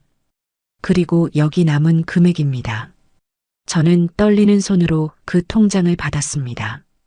그토록 거대했던 펜트하우스의 값은 온데간데 없었습니다. 통장에는 정말이지 푼돈이라고 부를 정도의 액수만 남아 있었습니다. 어머니, 지영이가 제 옆에서 입술을 깨물었습니다. 저는 통장을 품에 안았습니다. 됐다, 애미야. 길바닥에 나앉지 않은 것만 해도 다행이다. 그렇습니다. 빚을 다 갚았습니다. 아들놈이 싸질은 그 끔찍한 빚을 제 평생의 재산과 맞바꾼 것이었습니다. 김 사장 고맙네. 수수료는 이걸로. 아닙니다, 사모님. 김 사장이 제 손을 막았습니다. 수수료는 무슨 수수료입니까? 제가 면목이 없습니다. 이런 사정인 줄도 모르고 이건 그냥 제 성의입니다. 김 사장은 오히려 제 손에 봉투 하나를 쥐어주었습니다. 저는 그것을 받을 수 없다고 사양했지만 김 사장은 끝까지 고집을 부렸습니다. 저와 지영이는 빈털터리가 되어 부동산을 나왔어요. 이제 저희는 갈 곳이 없었습니다. 애미야, 일단 병원 근처로 가자. 예. 유민이 치료받아야지. 병원 근처에 작은 방이라도 하나 구해보자. 이 돈이면 보증금은 어떻게든 될 게다. 저는 제 시골에 마지막으로 남겨두었던 그 작은 밭, 아들놈이 그토록 탐내던 그 밭대기를 떠올렸습니다. 그리고 나한테 아직 밭이 하나 남아있다. 그것도 팔면 유민이 수술비는 어떻게든 마련할 수 있을 게다. 며느리는 길 한복판에서 저를 붙잡고 다시 울기 시작했습니다. 어머니 저 때문에 저랑 유민이 때문에 어머니 평생을. 그런 소리 마라. 저는 며느리를 다독였습니다. 돈은 있다가도 없는 것이다. 하지만 사람은 잃으면 그만이야. 유민이는 우리가 살려야 한다. 저희는 그 길로 병원 근처의 오래된 동네를 찾아갔습니다. 펜트하우스의 화려함과는 비교도 되지 않는 낡고 허름한 연립주택이었습니다. 이 집이 좋겠구나. 제가 고른 곳은 햇볕이 잘 드는 2층의 작은 집이었어요. 방 2칸에 작은 거실 겸 부엌이 전부였죠. 펜트하우스의 화장실보다도 작은 공간이었습니다. 어머니 여긴 너무... 아니다. 여기가 좋다. 저는 벽에 붙은 보일러 조절기를 만져보았습니다. 이것 봐라. 보일러가 아주 잘 돌아간다. 이 정도면 우리 유민이 춥지 않게 지낼 수 있겠다. 저는 남은 돈과 김 사장이 쥐어준 돈, 그리고 밭을 팔기로 계약한 돈까지 전부 끌어모았습니다. 낡은 집에 보증금과 월세를 내고 유민이의 수술 날짜를 잡았습니다. 이사하는 날 저희의 짐은 단출했습니다. 펜트하우스의 그 화려한 가구들은 이미 민수의 빚 때문에 모두 압류당한 뒤였습니다. 저희는 이불 몇 채와 옷까지, 그리고 제가 가져온 된장 단지만을 들고 새 집으로 들어왔습니다. 애미야, 밥 먹자. 아무것도 없는 텅 빈 거실 바닥에 저희는 신문지를 펴고 앉았습니다. 제가 편의점에서 사온 즉석밥과 컵라면이 전부였습니다. 하지만 이상하게도 그 차가운 펜트하우스에서 먹던 배달 음식보다 훨씬 맛있었습니다. 어머니 정말 괜찮으세요? 그럼 괜찮고 말고. 저는 웃었습니다. 이제 다시 시작하면 된다. 우리 셋이서. 그리고 며칠 뒤 유민이의 수술날이 밝았습니다. 저와 지영이는 수술실 앞 복도에서 뜬 눈으로 밤을 새웠습니다. 지영이는 두 손을 모으고 기도하느라 정신이 없었습니다. 저는 그저 굳게 닫힌 수술실 문만 바라보았어요. 시간이 마치 영원처럼 흘러갔습니다. 그리고 마침내 수술실 문이 열리고 의사가 나왔습니다. 유민이 보호자분. 지영이가 의사에게 달려갔습니다. 선생님, 우리 유민이는요? 의사는 지친 얼굴로 마스크를 벗으며 희미하게 웃었습니다. 수술 성공적입니다. 아이 의지가 아주 강하네요. 그 말을 듣는 순간 지영이가 그 자리에 주저앉았습니다. 저는 벽을 짚고 겨우 서 있었습니다. 눈물이 제 뺨을 타고 하염없이 흘러내렸습니다. 고맙습니다. 선생님 정말 고맙습니다. 저는 수술실 복도 바닥에 주저앉아 평생 흘릴 눈물을 그날 다 흘린 것 같습니다. 펜트하우스를 잃고 아들을 잃었지만 저는 제 손자를, 제 가족을 되찾았습니다. 1년이라는 시간이 흘렀습니다. 그동안 참 많은 일이 있었죠. 유민이는 기적처럼 건강을 되찾았습니다. 항암 치료의 부작용으로 빠졌던 머리카락도 이제는 제법 씩씩하게 자라나 까까머리가 아주 귀여운 아이가 되었습니다. 저희 셋은 그 낡은 연립주택에서 새로운 삶을 시작했습니다. 저는 며느리 지영이와 함께 작은 반찬 가게를 열었어요.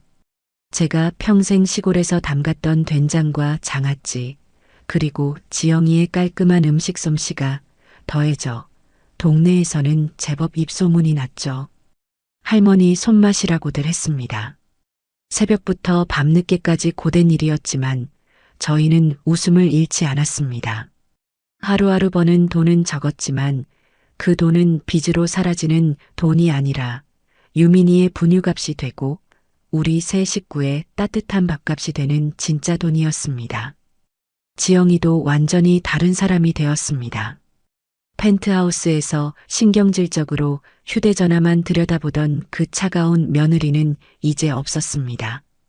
지영이는 시장 사람들과 스스럼 없이 농담을 주고받고 유민이를 업고 씩씩하게 배달을 나가는 억척스러운 엄마이자 제 딸이 되었습니다. 어머니, 오늘은 장사가 잘 돼서 유민이 통닭 한 마리 사가야겠어요. 오냐, 그러자. 우리 애미가 고생이 많다. 저희는 서로를 어머니와 애미라고 부르는 대신 엄마와 지영아라고 부르는 날이 더 많아졌습니다. 그 편이 훨씬 마음이 편했어요. 그렇게 모든 것이 제자리를 찾아가던 어느 추운 겨울날이었습니다. 마지막 배달을 마치고 지영이와 함께 가게 문을 닫고 집으로 돌아오는데 저희 집 골목 어귀에 웬 낯선 남자가 쭈그려 앉아 있었습니다. 행색이 말이 아니었습니다. 다해진 겨울 외투에 신발은 다 뜯어져 있었고 얼굴은 검게 그을리고 수염이 덥수룩했습니다. 누구신데 남의 집 앞에서. 지영이가 경계하며 남자에게 다가갔어요. 남자가 천천히 고개를 들었습니다. 지영아. 그 목소리를 듣는 순간 저와 지영이는 그 자리에 얼어붙었습니다. 1년 만에, 아니, 지옥에서 돌아온 것 같은 그 얼굴은 제 아들 민수였습니다. 지영이의 손에서 들고 있던 장바구니가 바닥으로 떨어졌습니다. 당신이 여길 어디라고. 며느리는 분노보다 놀라움에 말을 잇지 못했습니다. 민수는 저희를 보고도 일어날 기력조차 없는 듯 했습니다. 녀석은 1년 전 그 펜트하우스를 뛰쳐나갔던 모습과는 완전히 다른 사람이 되어 있었습니다. 오만하고 뻔뻔했던 그 눈빛은 사라지고 삶에 완전히 찌들어 모든 것을 포기한 짐승의 눈빛만 남아 있었습니다. 어머니 지영아, 나 그냥 유민이 얼굴이라도 한번. 녀석은 말을 잇지 못하고 기침을 터뜨렸습니다. 몸이 아주 상한 것 같았습니다. 여기가 어디라고 와. 당신이 우리한테 무슨 짓을 했는데. 유민이 당신 때문에 죽을 뻔했어. 알아? 지영이가 소리치며 민수의 등을 마구 때렸습니다. 하지만 민수는 그저 묵묵히 맞고만 있었습니다. 그만해라, 지영아. 제가 며느리를 말렸습니다. 지영이는 저를 보며 울부짖었습니다. 어머니, 어떻게 저 인간을. 저 인간은 유민이 아빠도 아니에요. 안다, 나도 안다. 저는 민수에게 다가갔습니다. 녀석에게서는 지독한 땀 냄새와 흙먼지 냄새가 났습니다. 일어나거라. 어머니, 저는 자격이 없습니다. 일어나라고 했다. 저는 녀석의 팔을 잡아 억지로 일으켜 세웠습니다. 녀석은 비틀거리며 겨우 일어섰어요. 저는 민수를 데리고 집으로 들어왔습니다. 지영이는 분을 이기지 못하고 밖에서 울고 있었죠. 집에 들어오자 방에서 유민이가 뛰어나왔습니다. 할머니다. 엄마. 유민이는 민수를 보더니 낯선 사람인 줄 알고 제 등 뒤로 숨었습니다. 유민아. 민수가 떨리는 목소리로 아들의 이름을 불렀습니다. 누구세요? 유민이가 물었습니다. 민수는 제 아들 앞에서 무릎을 꿇고 말았습니다. 그리고는 짐승처럼 울기 시작했어요. 유민아, 아빠가 미안하다. 그제야 유민이도 1년 만에 보는 아빠를 어렴풋이 알아본 모양입니다. 하지만 아이는 다가가지 않았습니다. 밖에서 울던 지영이가 들어왔습니다. 눈이 퉁퉁 부어 있었죠. 저는 말없이 부엌으로 갔습니다. 쌀을 씻어 밥을 안 치고 어제 끓여두었던 시래기국을 데웠습니다. 지영이가 제게 와서 말했습니다. 어머니, 저 사람 용서하지 마세요. 저는 저 사람이랑 같이 못 살아요. 알아, 지영아. 나도 네 마음 다 안다. 저는 밥상을 차렸습니다. 뜨끈한 밥 한 공기와 김이 모락모락 나는 시래기국, 그리고 저희 가게에서 파는 반찬 몇 가지를 꺼냈습니다. 저는 그 밥상을 거실 한복판에 무릎 꿇고 있는 민수 앞에 놓았어요. 먹어라. 민수는 고개를 들지 못했습니다. 먹으라고 했다. 네가 사람이면 일단 먹고 그리고 살아라. 살아서 네가 저지른 죄값을 평생에 걸쳐 갚아라. 민수는 밥그릇을 보며 오열했습니다. 1년 동안 녀석은 지방 공사장을 전전하며 막노동을 하고 찜질방과 여인숙을 떠돌며 살았다고 했습니다. 도망칠 때 가져갔던 돈은 이미 다른 사기꾼에게 다 뜯기고 빈털터리가 되어 바닥까지 내려갔던 모양입니다. 그때였습니다. 며느리 지영이가 말없이 제 옆에 앉더니 숟가락을 들어 민수의 손에 쥐어주었어요. 유민이 아빠 밥 먹어요. 민수가 고개를 번쩍 들었습니다. 저도 놀라 며느리를 바라보았습니다. 지영이의 눈은 여전히 붉게 충혈되어 있었지만 그 눈빛은 분노가 아니라 연민이었습니다. 밥 먹어요. 그리고 내일부터 우리 가게 나와서 짐이라도 날라요. 당신 평생 우리한테 속죄하면서 살아요. 용서한다는 말보다 더 무겁고 더 따뜻한 말이었습니다. 민수는 숟가락을 쥔 채 밥알을 눈물과 함께 삼켰습니다. 그날 밤 저희 네 식구는 그 작은 연립주택 거실에 모여 앉았습니다. 유민이는 어느새 경계를 풀고 아빠의 너덜너덜한 외투를 만지작거리고 있었어요. 민수는 1년 동안 겪었던 일들을 띄엄띄엄 고백했습니다. 저는 조용히 일어나 벽에 붙은 보일러 조절기로 갔습니다. 그리고 온도를 가장 높게 올렸습니다. 방바닥이 금세 뜨끈해져 왔습니다. 보일러 오늘은 아주 따뜻하게 틀었다. 저는 웃으며 말했습니다. 민수야, 지영아. 우리 이제 춥게 살지 말자. 저는 펜트하우스를 잃었습니다. 평생을 바쳐 모은 재산도 다 잃었죠. 하지만 저는 그날 밤 이 작고 낡은 집의 뜨끈한 아랫목에서 비로소 가족이라는 것을 다시 찾았습니다.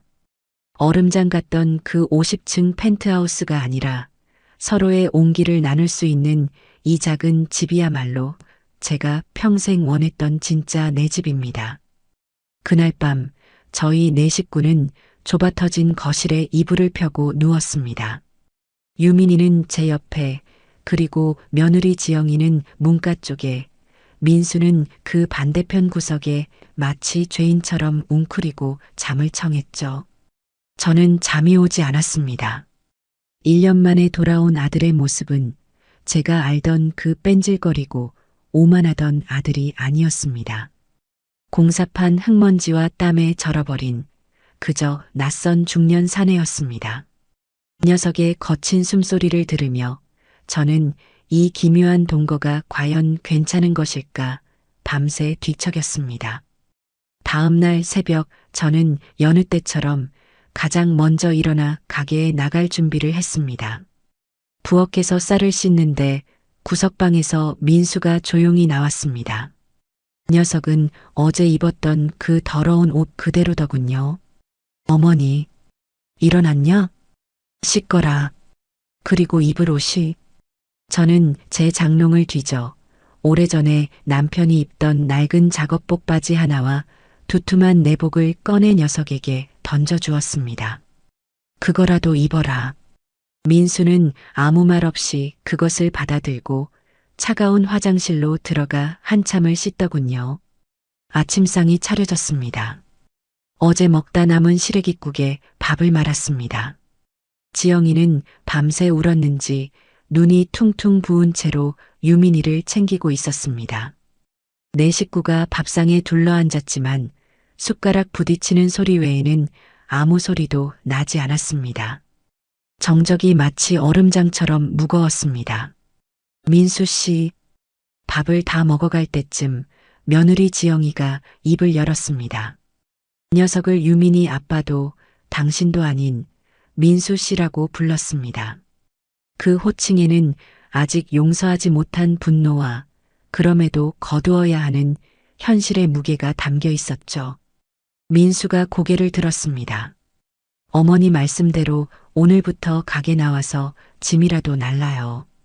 대신 분명히 말해두겠어요. 지영이는 숟가락을 내려놓고 민수를 똑바로 쏘아보았습니다. 우리가 민수 씨를 다시 받아준 거 아니에요. 민수 씨는 유민이한테 그리고 어머니한테 평생 속죄해야 할 죄인이에요. 아시겠어요? 알아, 지영아. 그리고 가게에서는 사장님이라고 부르세요. 뭐? 가게 사장은 저하고 어머니예요. 민수 씨는 그냥 일꾼이고요.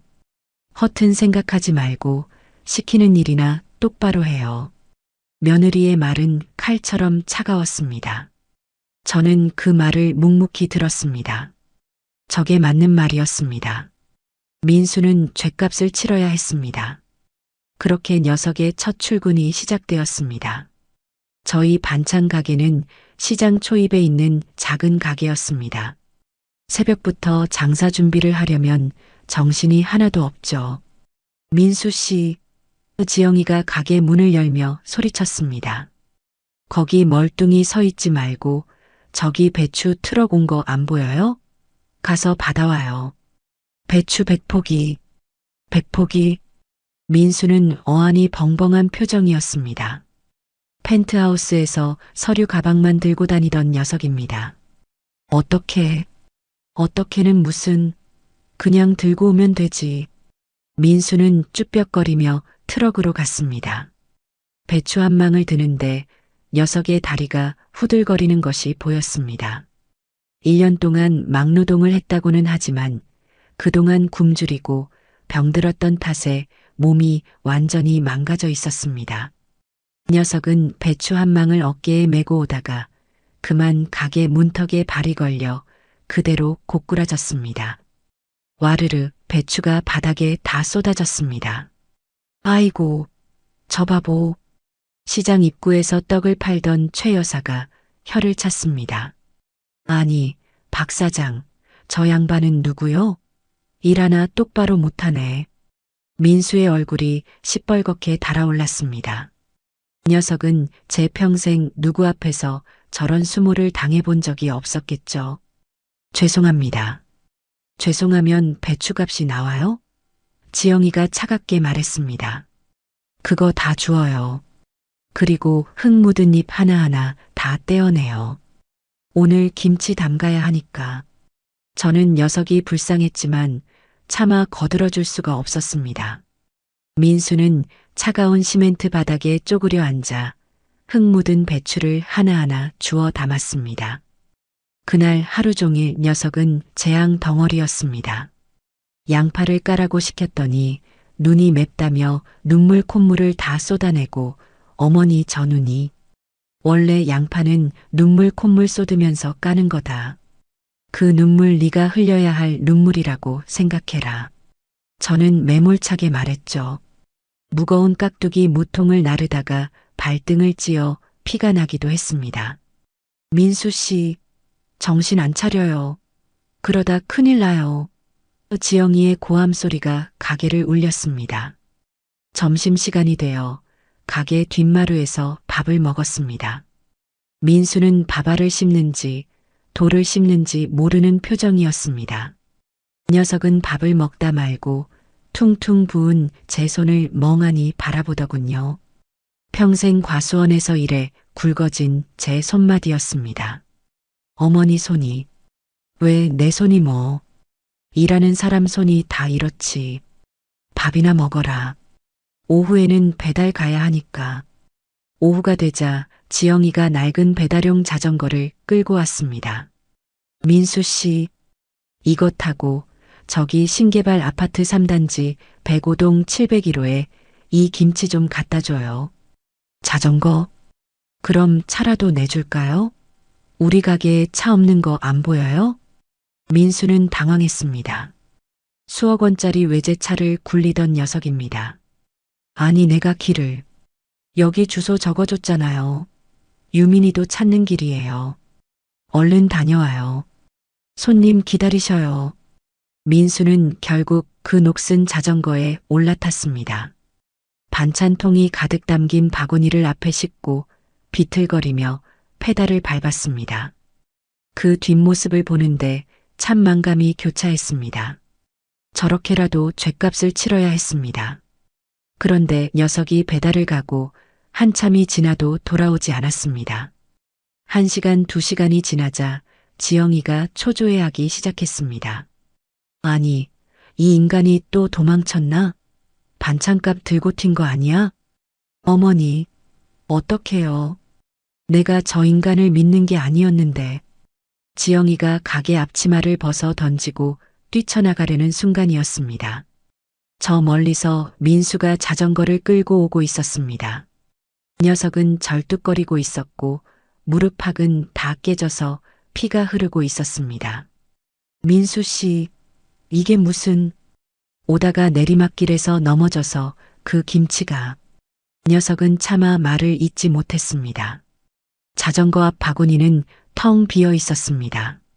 배달 가던 김치를 길바닥에 다 쏟아버린 모양이었습니다. 당신 정말... 지영이가 손을 부들부들 떨었습니다. 죄송합니다. 제가 다 물어낼게요. 물어내? 뭘로? 당신 주머니에 10원 한 푼 없으면서. 그때였습니다. 저희 가게에 손님 한 분이 헐레벌떡 뛰어들어왔습니다. 신개발 아파트 701호 아주머니였습니다. 사장님, 아이고 이거 어떡해. 무슨 일이세요? 아니, 배달 오신 분이 글쎄 아파트 입구 내리막에서 넘어져서 김치를 다 쏟으셨더라고요. 근데 이 양반이 글쎄. 아주머니의 말에 따르면 민수는 넘어져서 김치를 다 쏟고는 그 자리에 주저앉아 아스팔트 바닥에 흩어진 그 김치를 손으로 주워 담으려고 했다는 겁니다. 아주머니 죄송합니다. 이거 제가 다시 담아드릴게요. 녀석은 무릎에서 피가 철철 흐르는 것도 모르고 그 흙먼지 묻은 김치를 손으로 움켜쥐고 울고 있었다고 했습니다. 701호 아주머니가 기겁을 해서 괜찮다고 그냥 두시라고 말리고 왔다는 겁니다. 지영이는 그 말을 듣고 그 자리에 주저앉았습니다. 민수는 가게 구석에 서서 고개도 들지 못했습니다. 민수 씨, 지영이가 낮은 목소리로 불렀습니다. 일단 가서 약 발라요. 그날 저녁 집으로 돌아오는 길은 어제보다 더 무거웠습니다. 민수는 절뚝거리며 저희 뒤를 따랐습니다. 집에 돌아오자 녀석은 밥도 마다하고 구석방으로 들어가 버렸습니다. 지영아, 제가 며느리를 불렀습니다. 네, 어머니. 저놈 저러다 죽을지도 모르겠다. 그래도 어쩌겠냐. 저것도 다 저놈이 짊어져야 할 몫이다. 저는 밥 한 그릇을 따로 퍼서 구급상자와 함께 민수의 방문 앞에 놓아주었습니다. 죽지 말고 먹어라. 내일은 배추 100폭이 더 들어온다.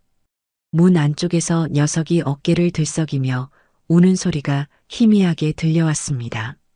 속죄의 무게는 그렇게 녀석의 망가진 몸과 마음을 짓누르고 있었습니다. 그렇게 며칠이 더 흘렀습니다. 민수는 말이 없었습니다. 그저 묵묵히 지영이가 시키는 대로, 제가 시키는 대로 일했습니다. 새벽에 가장 먼저 일어나 가게 문을 열고 밤늦게까지 뒷정리를 하고 그리고는 구석방에 들어가 쓰러져 잠들 뿐이었죠. 녀석은 절뚝거리던 다리가 다 나았음에도 여전히 절뚝거리는 사람처럼 보였습니다. 마음이 절뚝거리고 있었기 때문이겠죠. 민수가 돌아오고 한 달쯤 지났을까요? 녀석은 이제 제법 짐도 잘 날랐고 양팔을 까면서도 눈물 하나 흘리지 않았습니다. 손은 제 손처럼 마디가 굵어지고 굳은 살이 박여 더 이상 펜트하우스에서 서리나 만지작거리던 그 손이 아니었습니다. 하지만 녀석은 여전히 웃지 않았습니다. 유민이가 아빠하고 불러도 그저 멍하니 바라보거나 슬픈 눈으로 피하기만 했습니다. 지영이도 저도 녀석에게 따뜻한 말을 건네기가 참 어려웠습니다. 죄인의 그림자가 우리 네 식구 위에 짙게 드리워져 있었습니다. 그러던 어느 날 가게에 뜻밖의 손님이 찾아왔습니다. 아주 번지르르한 양복을 입은 사내였습니다. 녀석은 가게 안을 쓱 둘러보더니 구석에서 물을 닦고 있는 민수를 발견하고는 눈을 크게 떴습니다. 아니, 김 사장, 여기서 지금 뭐 하는 거야? 민수의 어깨가 돌처럼 굳었습니다. 녀석은 고개를 들지 못했습니다. 아이고, 이게 얼마만이야. 내가 김 사장 찾으려고 얼마나. 사내는 민수에게 다가와 어깨를 쳤습니다. 꼴이 이게 뭐야? 소문은 들었어. 완전히 바닥까지 갔다고. 하, 인생 그런 거지. 저는 그 사내를 노려보았습니다. 민수와 함께 사업이라는 것을 하던 그 부류의 인간이었습니다. 그런데 김 사장, 사내가 목소리를 낮췄습니다. 내가 아주 좋은 물건을 하나 찾았거든. 이번엔 진짜야. 땅인데 개발 정보가 아주 확실해. 김 사장, 너가 예전에 그 수완 반만 발휘하면 이거 한 방에 펜트하우스? 그거 다시 살 수 있어. 한 방. 그 말이 제 귀에 대못처럼 박혔습니다. 민수는 여전히 고개를 숙인 채 무만 닫고 있었습니다. 왜 이래, 김 사장? 설마 이 반찬 가게에서 평생 썩을 거야? 너가 이런 일이나 할 사람이야? 일어나. 나랑 얘기 좀 해. 사내가 민수의 팔을 잡아 끌었습니다. 그때였습니다. 민수가 닦던 물을 바닥에 탁 내려놓았습니다. 그리고는 천천히 고개를 들었습니다. 박 사장님. 저 지금 바쁩니다. 뭐, 바빠? 김민수, 너가 지금, 저 오늘 이 무 다 닦아야 합니다. 그리고 양파 20kg 더 까야 해요. 너 지금 제정신이야? 민수는 사내를 똑바로 바라보았습니다. 녀석의 눈은 더 이상 도망치거나 비굴하지 않았습니다. 텅 비어 있었지만 동시에 무언가 단단한 것이 자리 잡고 있었습니다. 그리고 제 이름은 김민수입니다. 김 사장 아닙니다. 돌아가 주십시오. 저희 가게 지금 한창 바쁩니다. 사내는 어이가 없다는 듯이 헛웃음을 치더니 아이고, 사람 완전히 망가졌네. 망가졌어. 쯧쯧 혀를 차며 가게를 나갔습니다. 저는 그 모든 광경을 숨죽여 지켜보았습니다. 민수는 아무 일도 없었다는 듯이 다시 쪼그려 앉아 물을 닦기 시작했습니다. 지영이도 말없이 김치를 버무리고 있었습니다. 하지만 저는 보았습니다. 김치를 버무리던 며느리의 눈에서 눈물 한 방울이 붉은 양념 속으로 떨어지는 것을. 그날 저녁 집으로 돌아왔습니다. 유민이가 감기에 걸렸는지 콜록거리며 열이 조금 올랐습니다. 펜트하우스에서의 그 끔찍했던 기억이 떠올라 지영이의 얼굴이 하얗게 질렸습니다. 어머니 어떡해요? 유민이 또. 괜찮아, 애미야. 병원 가자. 저와 지영이가 허둥지둥 옷을 챙겨 입는데 구석방에서 민수가 나왔습니다. 녀석은 말없이 유민이에게 다가가 제 굳은 살 박인 손을 아이의 이마에 대어 보았습니다. 지영아. 녀석이 며느리를 불렀습니다. 괜찮아, 그냥 감기야. 당신이 뭘 안다고. 알아. 민수가 말했습니다. 내가 공사판에서 비 맞고 굴러봐서 알아. 이 정도 열은 괜찮아. 병원 가기 전에 일단 내가. 민수는 부엌으로 가더니 물수건을 적셔왔습니다. 그리고는 1년 전 그토록 외면했던 제 아들 유민이를 제 품에 안았습니다. 유민아, 아빠가 미안하다. 아빠가 지켜줄게. 녀석은 유민이를 품에 안고 뜬 눈으로 밤을 지새웠습니다. 펜트하우스에서 저를 어른방에 가두고 제 자식이 아픈 것조차 외면했던 그 아들이 아니었습니다. 녀석은 젖은 수건을 갈아주며 아이의 등을 토닥이며 밤새 미안하다, 미안하다 하고 속삭였습니다. 지영이는 그 모습을 보며 소리 없이 울었습니다. 저도 제 방에서 그 모습을 보며 울었습니다. 다음 날 유민이의 열은 거짓말처럼 내렸습니다. 시간이 흘러 두 번째 겨울이 찾아왔습니다. 저희 반찬 가게는 제법 자리를 잡았습니다. 저희는 그 좁은 월세방을 떠나 조금 더 넓은 낡았지만 방이 3개인 연립주택으로 전세 이사를 가게 되었습니다. 이삿날 짐이라고는 얼마 되지 않았습니다. 민수가 묵묵히 짐을 날랐습니다. 마지막으로 저희 가게의 가장 큰 재산인 보일러를 떼어왔습니다. 아니, 새로 샀습니다. 녀석이 그동안 가게에서 일하며 받은 푼돈을 한 푼도 쓰지 않고 모아서 가장 좋은 것으로 샀다고 했습니다. 새 집에 민수가 직접 그 보일러를 설치했습니다. 막노동판에서 배운 기술이라며 땀을 뻘뻘 흘리며 연통을 잇고 밸브를 잠갔습니다. 다 됐다. 녀석이 보일러 스위치를 올렸습니다. 웅 하는 소리와 함께 방바닥이 금세 뜨끈해져 왔습니다. 그날 저녁 저희 4식구는 이사 온 집, 그 뜨끈한 거실 바닥에 둘러앉았습니다. 이삿날에는 자장면이죠. 4식구가 코를 박고 자장면을 먹었습니다.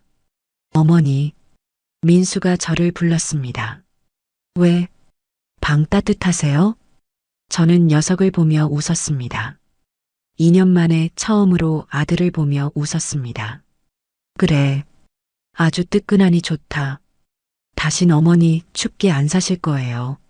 민수가 눈물을 애써 삼키며 말했습니다.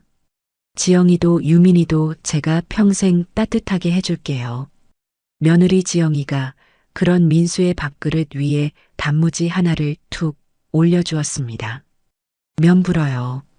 밥이나 먹어요, 유민이 아빠. 저는 그 모습을 보며 조용히 눈을 감았습니다. 하늘 꼭대기에 있던 그 50층 펜트하우스, 그 얼음장 같던 집은 제 집이 아니었습니다.